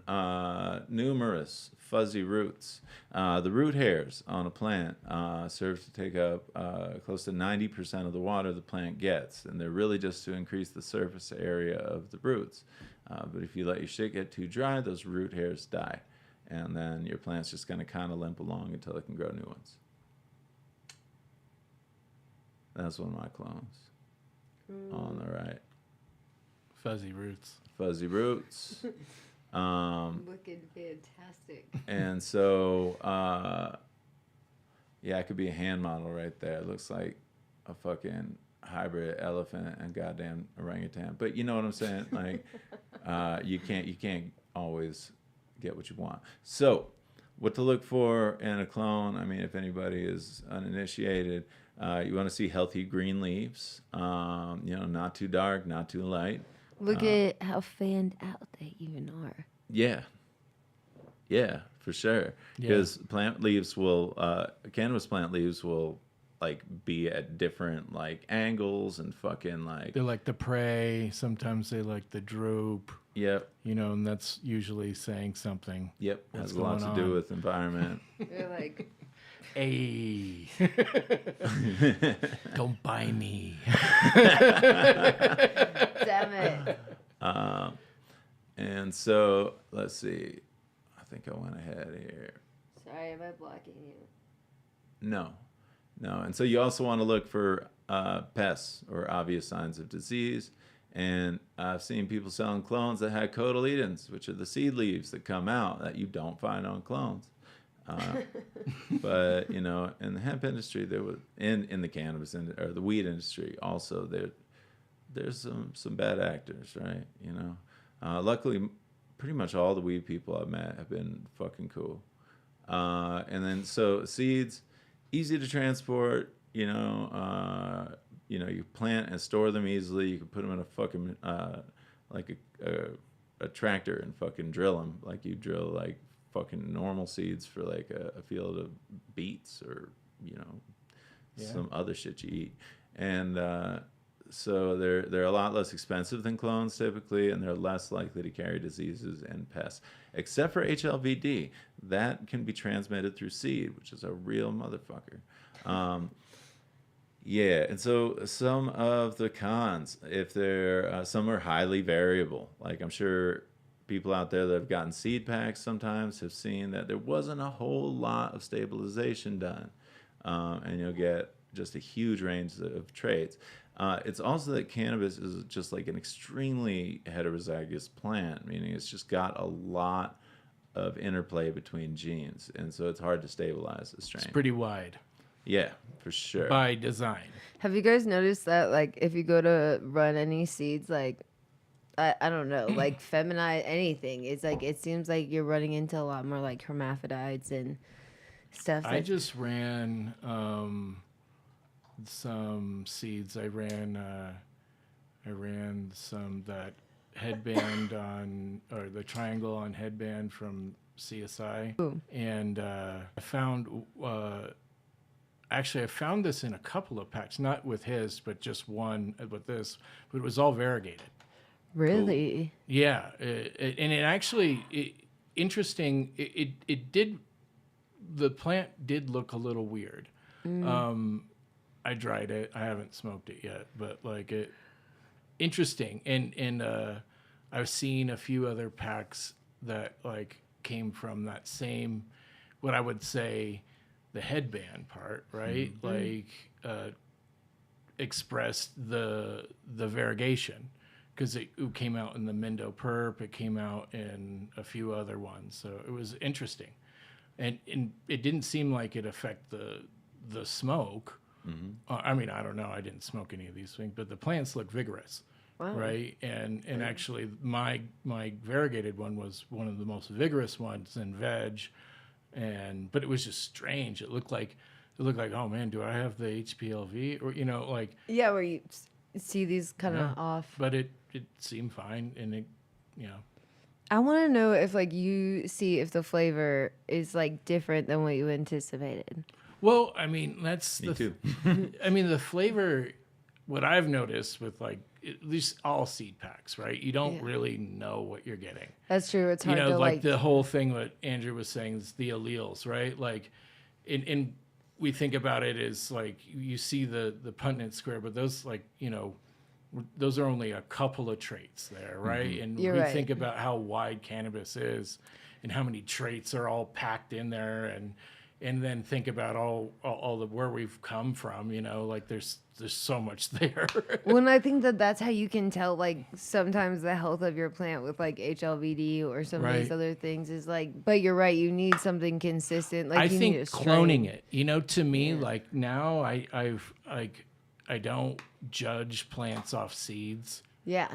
I immediately clone it, and if it's like a reg pack, I'll flower it just so I can see what it is if I med, awesome. and then I'll clone it out and I'll make clones so I can have a couple of the same kind in the tent. So because I don't have a big space, I only do the legal amount, right? So like I'm just trying to basically, okay, I'll put 2 of these in there, 2 in these in there, and then I go, okay, this looks good, Oh, I love that. Yeah, and then that way you're not, because like a seed has taproot and it's gonna just be badass, and you're gonna be judging it off a badass plant, and you're gonna grow it as a clone, Yeah.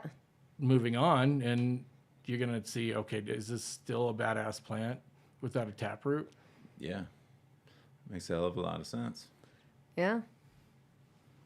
And so, sometimes seeds are improperly, other than the variability question, right? Like sometimes they have poor germination. Either it's a genetic thing. Most often it's because people don't store them correctly.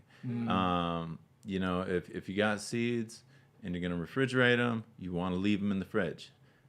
It's just like coffee quality also. Like some people leave their coffee in the freezer, and then they take it out and it thaws, and then they put it back in, right? And they take it out and it thaws. And that causes like condensation and causes other weird shit that affects the flavor of the coffee. So if you just either left it out or in, it would be fine. Yeah. And so, direct seeding, animals love hemp seed, right? And so if you're directly seeding in the field, at least, or in your backyard, a lot of the time squirrels will just sit around like looking at you like, ooh, he's digging a hole. That means I should go dig it up. I lost 150 fucking ground orchids. They were expensive orchids that grow in the ground. There's very few orchids that grow in the soil, but I had them out back in pots, and those motherfucking squirrels came and like dug up and ate all the fucking corms, the shit that they grow out of, like, because they're kind of like a tulip. They got this thing called a corm, and it's where the nutrition is stored, and then they put up top growth, and then die back each year. Yeah, I wanted those squirrels fucking dead, but I settled for them out of my yard. I got a bunch of mountain lion piss, actually, and fucking sprayed it around. But man, it's hard to get those mountain lions to fucking stand still. Anyway, that's where some of my scars came from. The weather can also fuck you up, right? Like, because if seeds stay wet for too long, they can, rot because they're relatively delicate. Or if they dry out too much, they fucking die too.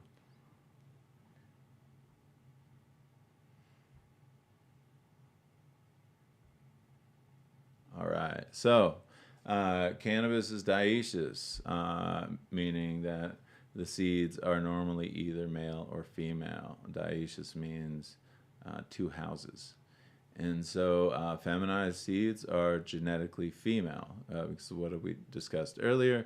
And you use an ethylene inhibitor. Ethylene is that molecule that plants use in regulating their growth. And so ethylene is what causes female flowers to grow, right? But if you use something that inhibits ethylene, then you end up with male flowers, and the pollen from that is still genetically female. Whoops.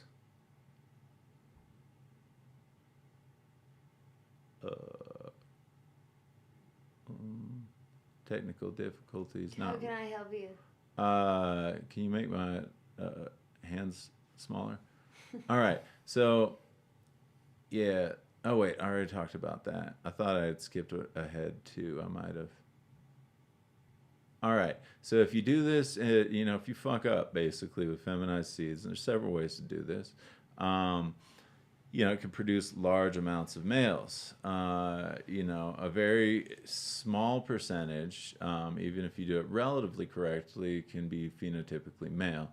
And so if you end up planting acres and acres of it, then you still have to rogue the field, meaning you still have to go through and look for male flowers when it's the right time of year. But if you got 10% males, man, you are fucked, and so is everyone around you that's growing hemp or weed. Yeah.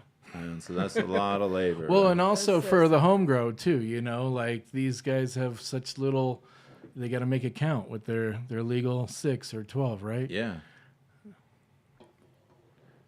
That is so sorry. I had to hydrate. It is so sad that it's like that. As if you like put all of your money and time into these crops, and then I know. It's devastating. And you're like, boys, no, I actually just popped just 10 seeds, and like I'm flowering out the seeds, right? And I have two girls. 2 girls out of the 10. 2 girls. I'm like, that's a tiny population. Yeah. And that took me how long to get to that point? Wow. I popped the seeds, and then I made it till it was big enough for me to cut the clones because I wanted the clones. I planted the clones. I flowered the seeds. Then I'm like, okay, who's who? And then now it's a almost all boys. Damn. All that energy in space. That's the thing, is I feel like boys are nice if like you like really want to like save pollen, I guess, or like do a particular. But honestly, no. Like they're tricky to not even tricky. They're just the pollen is difficult to keep around. Like Yeah. And similarly, if you use exogenously applied or sprayed on a fucking plant, ethylene, there's a chemical called ethfon, which you probably don't want to smoke, but you can use that to make a male plant produce female flowers, which has some limited Interesting. applications. have you ever done that by any chance, Bryan? No, I've heard of people doing it, but like, I think it would be cool to see, because again, like if we think about what we're looking for are only female traits, right? And so if like that's the hardest part with the boy, how do you pick a boy, right? Because it's like we're basing everything off of what the female looks like, right? And so if we don't know, we can look at plants and populations of females and say, there's an allele, there's an allele, there's an allele, there's an allele. And I'm new to breeding, to be honest with you. So like I haven't flowered out large male populations, and that like I think is really where you would find like your keeper, right? Like how everybody does with their girls. Oh, I see. Your male that you would really be like, this is the trait. Yeah. Yeah, and you'd know. Well, what to breed and with. also too, I think again, you to properly be doing this, you should know the parents, Yeah. right? Or at least, and then all the whole pedigree behind it, right? And hopefully you got the right cut. Yeah, you have to, and you have to take the. Somebody may give you the wrong cut, and you're basing your whole thing off of, Or got mislabeled or something petty like that. Mixed Not up. to say that ever happens. A lot at scale. Or that I've ever seen it many times. So, moving along. All right, what are we doing? Let's see. Okay, so feminized seeds. On the left, we got ethylene. That's the molecule. It's a pretty simple molecule, double bonded, 2 carbon. And then, so on the left is one of the plants from my field that was female, and on the right is a plant that I feminized. And the protocol I use works really well. Out of 3 tests, 3 genetics tests, which cost me $3,000, they were 100% female, the seeds. That's great. Yeah, like I've heard people having hard time, with certain plants, like actually reversing though, Yeah, I could see that. Like I think, certain, what I've heard, like triangles hard to reverse. Yeah, definitely. Like the more tighter, like flower structures, because I guess the pollen just can't get out. Yeah, I can see that. It could be that they just have like a higher endogenous ethylene production just genetically, like like they just naturally produce more ethylene, so it's hard to inhibit all of it because it's probably dose dependent as far as the application of the silver thiosulfate solution. And you might, if you spray too much of that stuff on a plant, it'll burn it. And too little, you're not going to have really what you're looking for in terms of complete feminization. I think people mess that up too with the timing of doing this. Like, big time, like where you have to either prepare to wait, like to introduce your plant that you're reversing into the room, or I don't know. Because it's not like a boy, right? You can see the pollen sacs coming, and you're like, "Oh shoot, they're gonna bust," right? Yeah. Where you like a female, it almost looks like a female plant, but with male nodges, and then they're supposed to be the flowers, right? And then sometimes they have a hard time bursting. Well, do you think too when you're like going through and you're reversing your female, and like you usually do have your flower room flipped or whatever you're going to hit started, and you're really bringing it in at like week 3, right? Or like around then ish. Do you think, I don't know, do you guys think there's like a basic protocol that people could think about? Like, are you spraying this in like week 4 of veg, or are you yeah, definitely. What I did was I just fucking used a completely different room and then harvested the pollen. Oh, that's smart. And then used a paintbrush. Right. Then you knew you had pollen, right? Mm-hmm. I think I've heard of people, what they've done is they'll take maybe 10 males or depending on the size of the project, right? Mm. You'll take multiple males and you'll start them at different times. Mm-hmm. Because you don't know. And again, I think it really comes back to you knowing your plant. And that's maybe, true. You may not nail it the first try, but I think maybe after the second try, you go, okay, well, this typically takes this much time. But I don't know, like maybe spraying multiple plants at different times and then hoping that you're going to get pollen at one of those times when you're trying to get that perfect 3-week kind of female flower zone. Totally. And like, when the stigmas are fucking receptive, it's hard to know just by looking at them. So what we would do is just like use that brush and paint them at intervals, right? And save the pollen and keep doing that. Because it's hard to make, plants don't fucking cooperate. They got their own agenda, right? Sometimes they're like, you know what? Fuck you. You think you're growing me? I'm growing my damn self. You're just setting up an environment. So true. So anybody wondering why I keep like stumbling in between slides, it's because there's this little cursor and a little fucking arrow and it's far away and I'm getting old. All right, so what do you want to look for? Clean, damaged seed, free of debris. You don't want to have a whole lot of pale fucking little seeds in there. Little. Well, sometimes they can be little and fully mature, right? Like some plants just produce smaller seeds, I've noticed. But you don't want to have like the pale green ones, right? Like the hollow ones. Yeah, right? Because they don't have fully developed embryos a lot of the time. And doing a germination assay is good. Preferably someone's done it prior to you getting them, but it can't always be accurate because the way storage conditions, et cetera, can impact germination. And so if you got a lot of seeds, say if you're a breeder, doing a germination assay is useful, where you just plan out a bunch of them and then you see how many come up. Like usually do like 100, and then you can see what the percentage of germination is pretty easily. And then a feminization assay, right? That is something that's useful to do just because you don't want a bunch of boys popping up in your room, right? Hell no. and then a certificate of analysis if you're working in hemp or somewhere where fucking weed is completely legal. I'm not sure if you can do that here as far as like feminization testing, but in hemp you could. That was something that was pretty common, and so having all those things covered will help you to get good seed.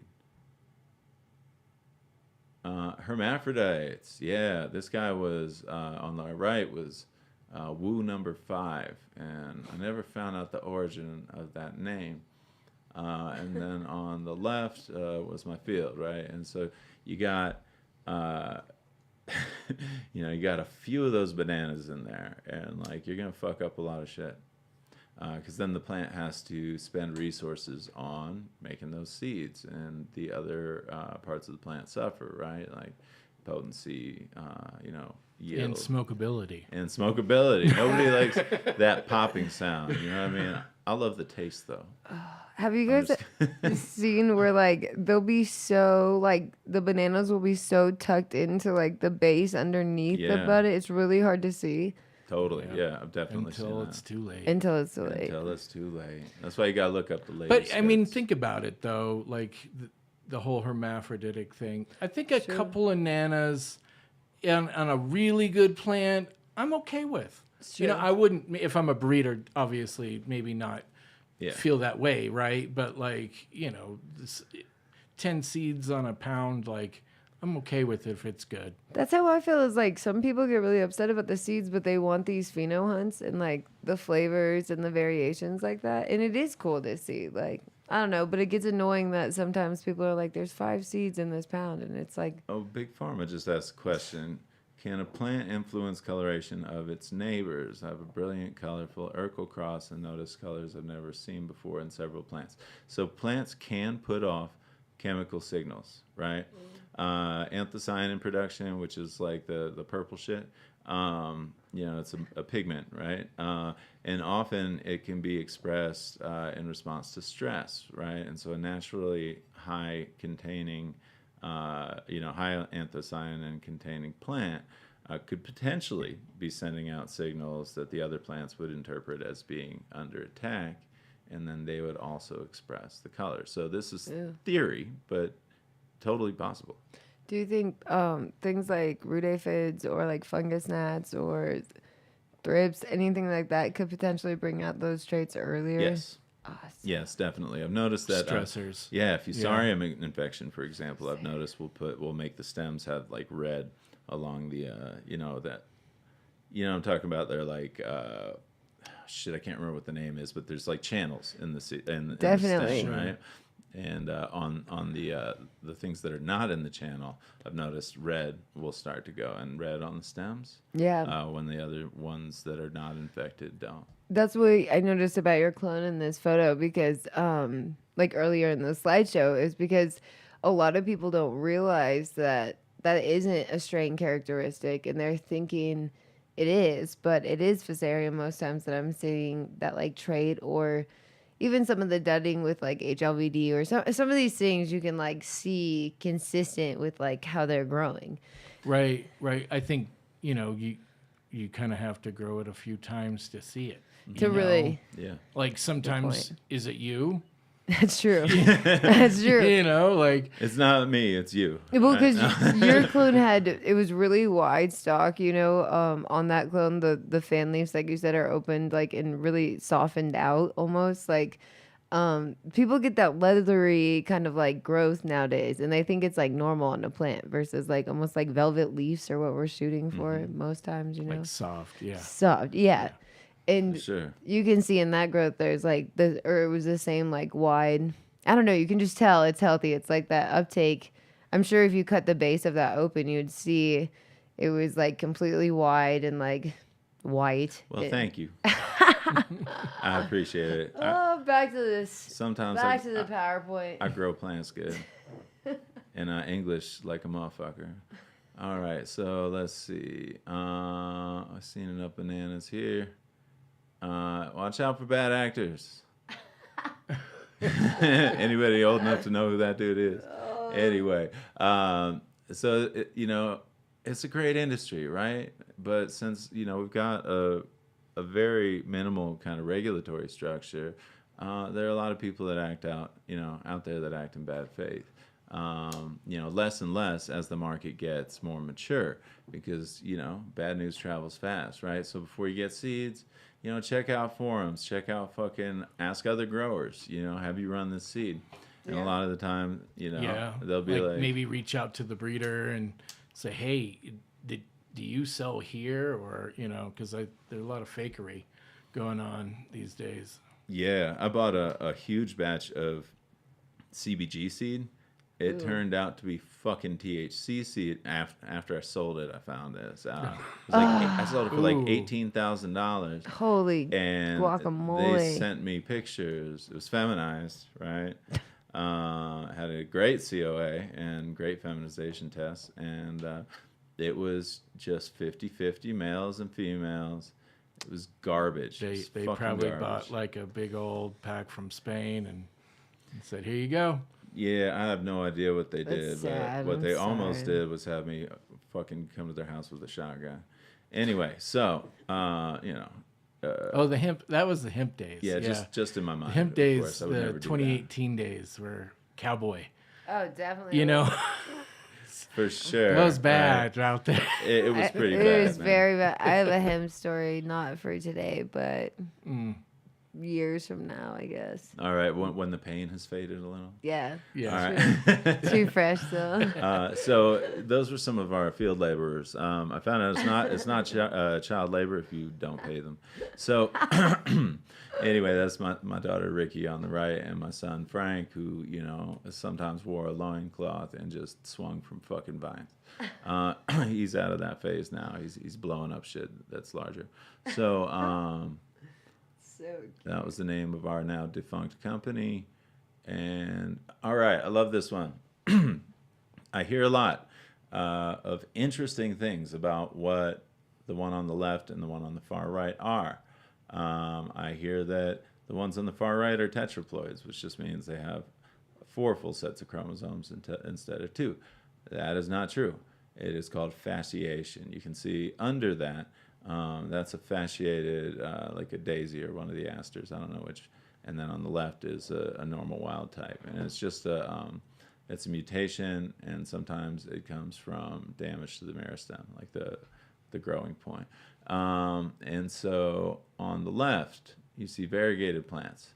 So sometimes you'll see those, and they are because of a disease, like a virus on HLVD. Sometimes you'll see, like the one on the far left, half of the leaf will grow stunted and a little variegated. This one was just a mutant. A lot of variegated plants are mutants. Some of the dead giveaways for viruses are either a mosaic pattern of variegation, variegation meaning just a color different than the normal color of the plant, right? And so sometimes I forgot what the fuck I was talking about. You were just talking about mutations, variegation. Yeah. Oh, yeah. I was talking about how you can tell a virus, and then sometimes it's rings. Like a lot of viruses are ring spot viruses. One of the few good things I think that genetic engineering and ag has done was it saved our fucking papayas, man. If you like papayas, they were all getting wiped out by No way. yeah, by papaya ring spot virus, right? And so they're all transgenic now. What? Yep. Yeah. Okay, what year or ish is there a time frame that this kind of happened? Don't recall. I don't recall, but it was more than 10 years ago. I just wonder what it felt like how we feel in the cannabis industry right now with all these changes and shifts. Like papayas, I'm sure used to be pretty profitable, and then to having like something like that come in, kind of like HLVD or Fusarium or Right. I mean, over the years, they almost lost what was it? Some grape in France. It was and they graft it back onto like a vine there. It was wasn't Merlot. Maybe it was Champagne. I don't know. But it was one grape, right? And That they you can't almost lost repla- it, right? It wasn't like, and they didn't it wasn't like a GMO, but they saved it through grafting and Wow. because it was some sort of blight. I don't remember. Yeah, I don't know that I know what story. you're talking. I can't but, remember. Interesting thing about grafting is that there's limited gene transfer when you graft something, because as the graft repairs, it exchanges information with the other ones. Those can be plastids, like the things that produce pigments, and chloroplasts are one of them that produce chlorophyll. Can also be mitochondria, which can, are the kind of power plants for the cell.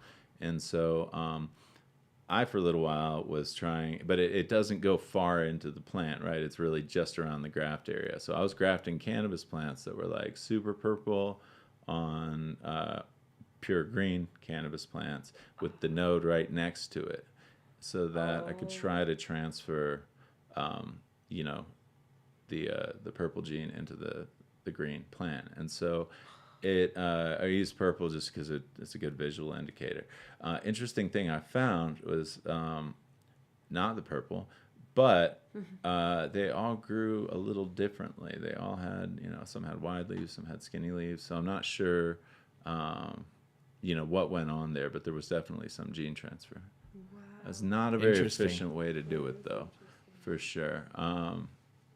Also, bananas, like the bananas we get at the store, Yes. are almost certainly going to be wiped out because there's Fusarium cubensi, I think, that is so bananas, like I think like 50 or 70 years ago, were a totally different type of banana, right? Like they had so that artificial banana flavoring, color fragrance and flavoring doesn't really taste like bananas because it was modeled after that earlier variety. No way. Yeah, and so we are looking at having our modern banana, which is I think the Cavendish, I can't remember, getting completely wiped out because it's like the Cold War with plants and a pathogen, right? Like the plant evolves a defense, the pathogen evolves a way to overcome the defense. The plant evolves a defense. It's like we build a nuke, they build a nuke as big as ours, we build a bigger nuke. You know what I'm saying? Definitely. And so the resistance was broken, 5 or 10 years ago. And so we're going to lose that banana. So there are people at work developing new varieties. And since they're clonally propagated, all bananas are clones, just like one strain of cannabis. You have a disease infect one, it's going to infect all of them. And so people are maybe going to have to, the same thing's happening with oranges with a virus, right? Called Huanglongbang, which means like yellow dragon virus, or yellow dragon disease, sorry. And yeah, and so, or citrus greening as we call it here. And that is why you can't move citrus plants in between places that produce citrus. But so in the future, we're either going to have a different kind of banana or get used to the idea of having transgenic bananas. But in the case of citrus, it's almost certain that we're going to have to figure that out by, because it infects a lot of different kinds of citrus, and they don't have, resistance that they've bred into it yet, because it takes 8 to 10 years for a fucking orange tree to start fruiting. And so right. Yeah, so it's so people that love orange juice out there but hate GMOs, you're gonna have a rough decision to make in 5 to 10 years. And so in the middle there is it's in ELISA. It's called enzyme-linked immunosorbent assay. It's basically where you put some shit on the bottom of them wells, and then you drop some shit in the top that came from the plant, and it changes color depending on if a certain pathogen is there. That one was a mix because we were looking for Phytophthora, which is a fungal pathogen, or not a fungal pathogen, but an oomycete like Pythium. But Pythium will cross-react with that assay. And so the reason that we saw, instead of just solid yellow, was a range of shit, was because the different levels of Pythium that were in there. Of course, you'd also see that with Phytophthora, if it was in the plants, but to a much lesser degree. And so each one of those wells was a different plant that we tested.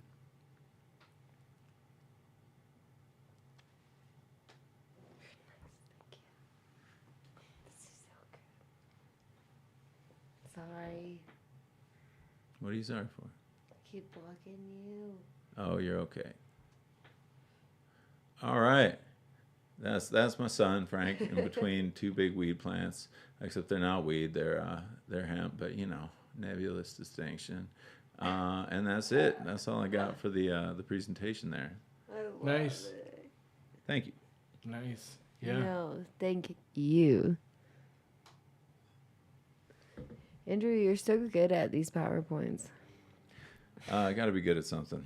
I kind of suck at life generally. People especially. My brother studied political science because he likes to argue, and I studied plants because I don't fucking talk.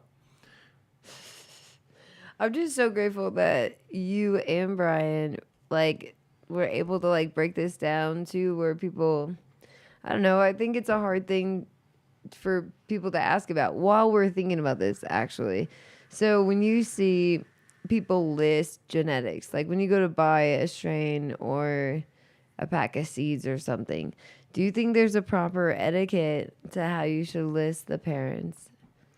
Yeah, like female first and male, it's the target first and donor second, right? I believe so. That's how it is in ag, right? Yeah. I think. Yeah, totally. And I think if you do them the other way around, that usually works with perfect flowers, meaning they have both sets of sex organs, like male and female. But with cannabis, it has one or the other. And so if you did that reversal thing that you were talking about, and reversed a female plant and reversed go to male. Yeah, right. Then you could have a totally different set of phenotypes arise out of that. I wonder. Yeah, interesting. 'cause I wonder how those pollen sacs. It would be interesting. Right? So the female. I guess it's not pollen sacs. It's female pistils, right? The ovaries. Yeah. So pistils coming out of this male plant. I guess. You guys are talking my language. And so, since the female contributes the ovary, it actually contributes more genetic material than the pollen. And so it's skewed slightly in the favor of the female. And so if you were to reverse them, it would be the other way around. It's called a reciprocal cross. So in orchids, they do that a lot, and the flowers come out very different.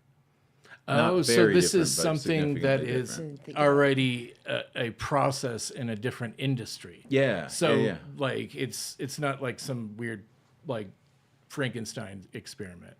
Yeah. No, although I've done a lot of those in my garage for sure.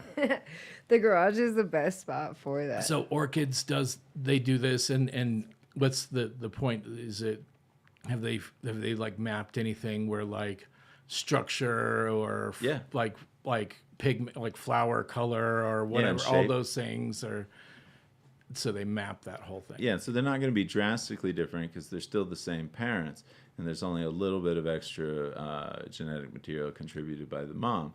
But you'll definitely see changes in flower shape, changes in color, changes in structure. And in orchids, we breed for the shape of the flower is not supposed. We call these in between the petals and sepals windows. And so you want to have flat flowers if the species lends itself to flat flowers, which not all do. And you don't want to have gaps in between them. So you want to have a flat flower that doesn't have windows, they call them. Wow. So let me ask you this, because cannabis is a very wide, diverse plant by design, right? Are orchids the same thing? Orchids can take a whole lot of inbreeding, and since they're often confined to just one region, not all of them. Some of them, there's a big habitat range. They end up all being, somewhat similar, right? But the cool thing about orchids is that they don't have, if you just tried to pollinate hops, for example, with weed pollen, it wouldn't work. That's because they've evolved genetic barriers to keep them from crossbreeding. And so... Because then you would walk outside, in the world, and everything would be all, weird as fuck looking. Yeah, things that were closely related. Because the pollen's just everywhere. Pine trees Well, going on. Oak, tomatoes. Yeah. Yeah, I mean that happens to me if I take a lot of mushrooms too. But Yeah. you know, He's like, look at that rose bush. yeah. And so the cool thing about orchids is that, you know, in plant nomenclature, you got a genus, right? Like cannabis is the genus, and then like sativa or fucking indica or whatever. You know, those aren't great names anyway. But that's beside the point. So there's the genus, and then there's the specific epithet, or the species name. And so with most plants, sometimes you can hybridize within the genus, but with orchids, you could put 5 different genera together because they evolved relationships with a single pollinator most of the time. So you could have 7 closely related orchids growing on the same branch, and they would never hybridize. But if you got a toothpick, you can make that shit happen because each one has an association with a different insect, right? And the insect won't be able to pollinate the other one because morphologically, the insect has to go into this place, and if its dimensions aren't correct, then it doesn't pollinate it.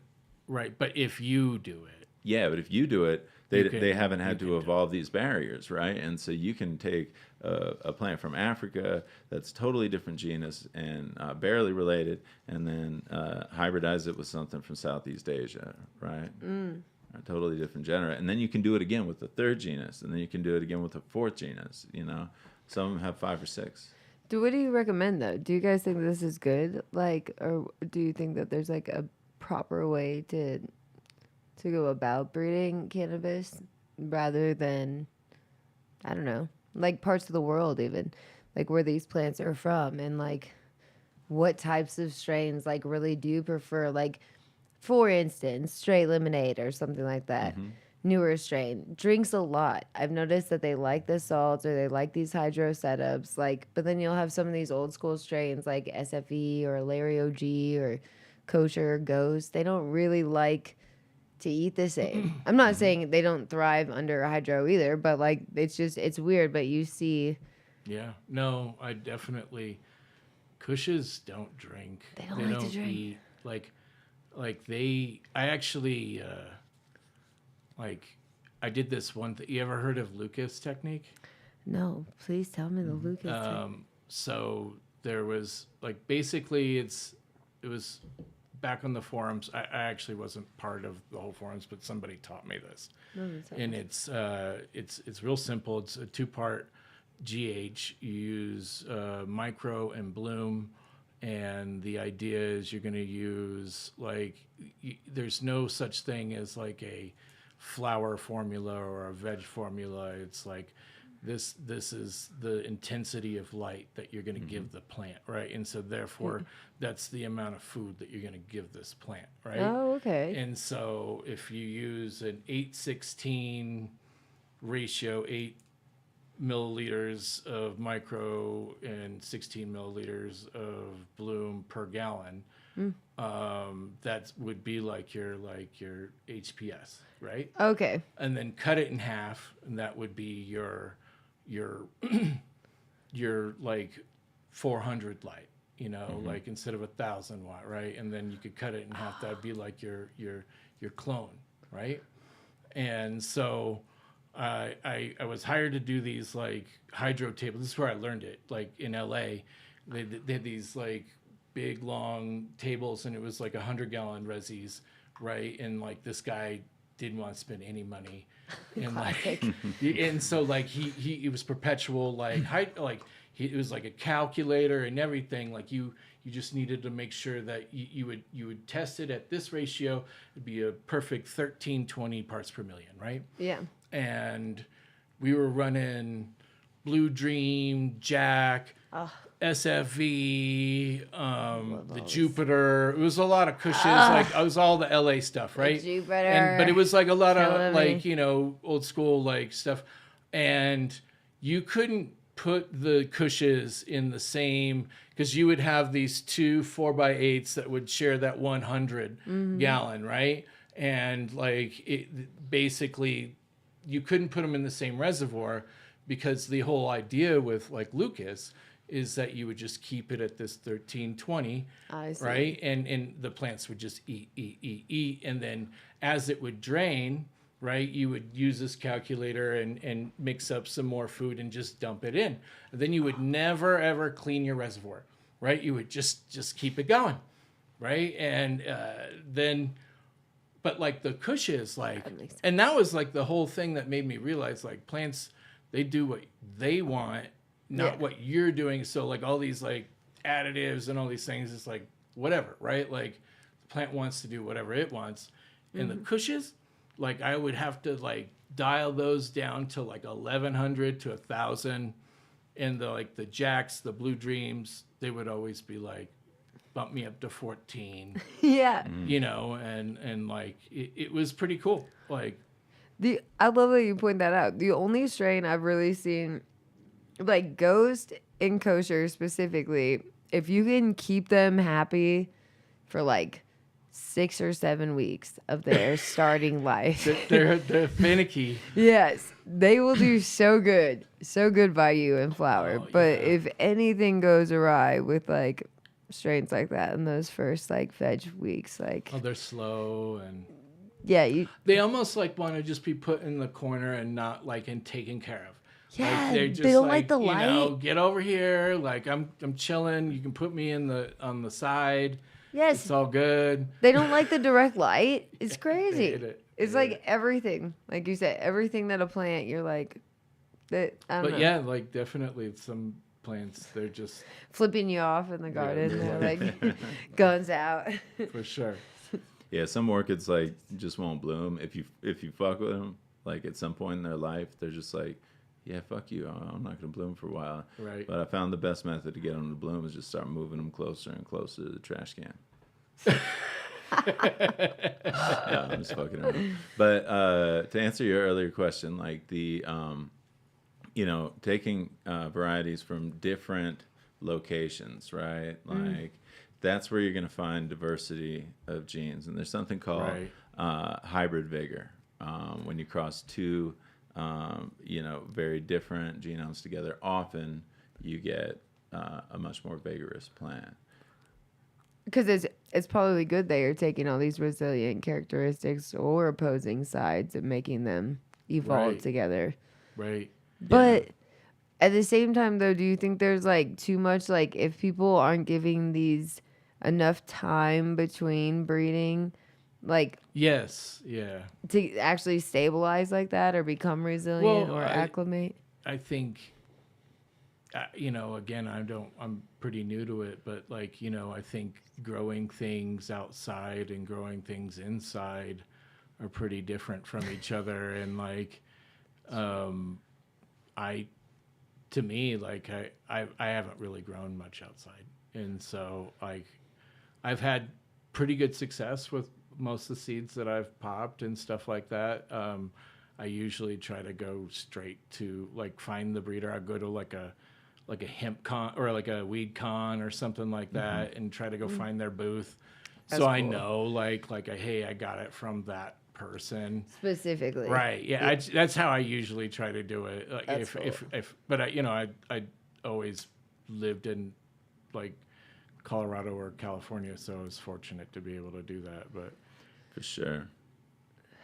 What I want to see happen with weed is, so in corn breeding, for example, they inbreed, they go through like F10, right? Like inbreed it. Inbreeding, yeah. Like real IBL. Yeah, with each of the parents, right? And they look like shit. They're little tiny cobs like this big, and they're just sickly as fuck. But then you combine them, and you get these huge fucking... Right, like that's the corn where modern day corn is from, right? Yeah, well, actually, like they have to do that every time.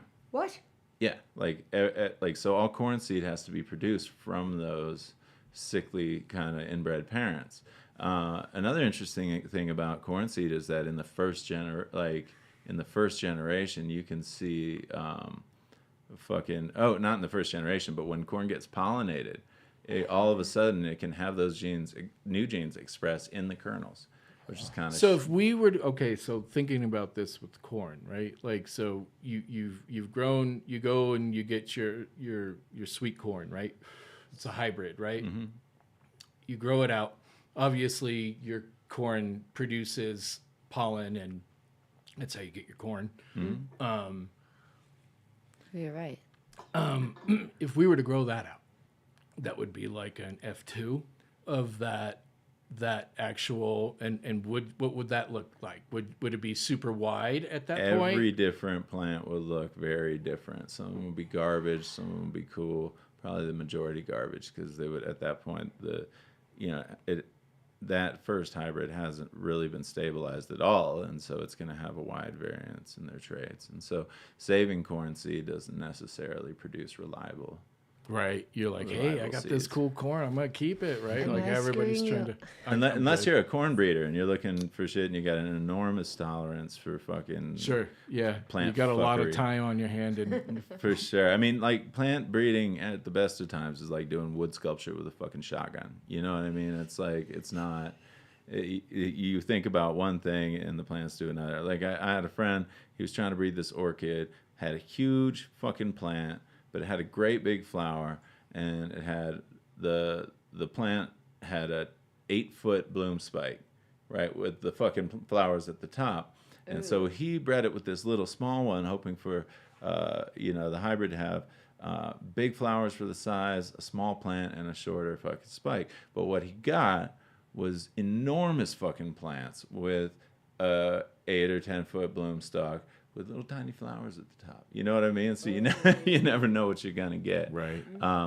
But in corn they have heterotic groups, and so they have been fucking with it for long enough that they know which ones belong to which groups, and certain groups recombine extremely well with each other and produce a lot of hybrid vigor. Other groups don't. And so I'd like to see that happen with cannabis. I mean, cannabis is so heterozygous and different, has so many different gene interplays that it'd probably take some doing. But I think at some point, when we've got enough data, we'll be able to say this recombines reliably well with this, and this one is also in that group, so it will recombine reliably with this and produce, good flower, more flower, whatever we're looking for. One thing though, I think what's kind of cool though about cannabis is that it is so wide. And if seed popping, like Very true. you're like in for a ride. You know what I mean? Like, and that obviously, like when you're first starting off, like growing weed, you want to get good smoke and reliable smoke and all that. But like as you kind of do it for a while and get good at it and at least have a little to sit on, like go fuck up your plants, It's so true. That's the best way to like really, really dial in your stuff. Right. Same with like not having the ideal climate in space. I think that if you can work out all of your battles and like make it work with like cleanliness in a not clean space and like not in ideal conditions, but you like go out of your way to like rinse out your buckets all the way and like mop your floor and Right. all these things make huge differences. I think there's a lot of different, ways to look at it, like you have a clean, like there's weed being grown in these like clean rooms. And then there's weed being grown outside, and like they all express like completely different from each other. Totally. And like it's like, how do you figure out how do you make the best weed that has the best combinations of like, some sort of natural because like we talk about like the stressors, right? Like those stressors are also like what makes the cannabinoids and the terpenes and all that kind of stuff. Like, so how do we, like, if we have these immaculate rooms, right? Like, how do we have some sort of stressor? You know what I've always been interested. I got one. Oh, So the things that the plants sense to know they're under attack by microbes are little tiny pieces of molecules that the microbes just shed naturally. And so there's a company, a few companies actually, The one that's targeted to cannabis is about 10 times as much as the one that's targeted to soy. So I recommend you go to the soy one.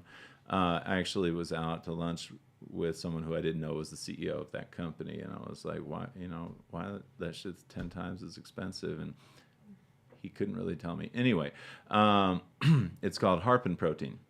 It's a protein from Erwinia amylivora, which is like a rot pathogen. It's a bacterium, and it's just the protein, so it can't infect your plant at all. But you spray it on the plant, it thinks it's under attack, and without using a whole bunch of big words that I remember partially, it does shit to the plant that makes it turn on like 70% of its plastid genes, protein genes, and like as much mitochondrial protein genes, which leads to a whole bunch more chlorophyll and a whole bunch more like power plants to break down the sugar the chlorophyll can produce. And so it's kind of like steroids for your plant.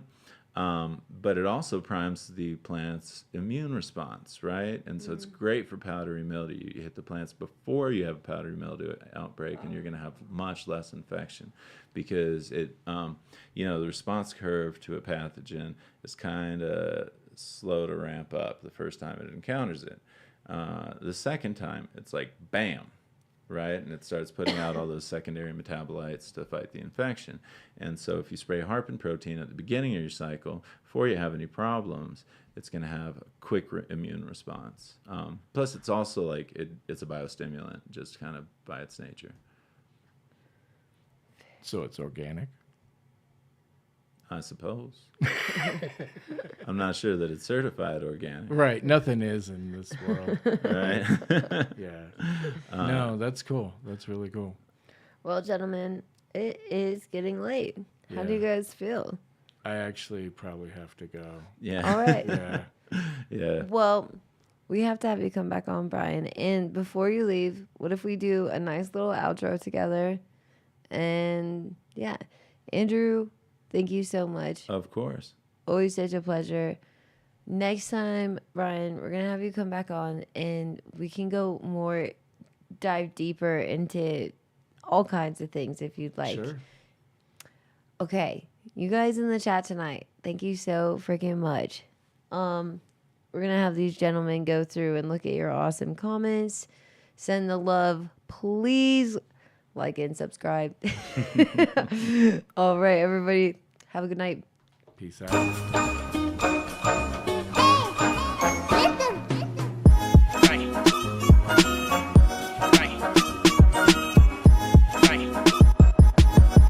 Criticism. No.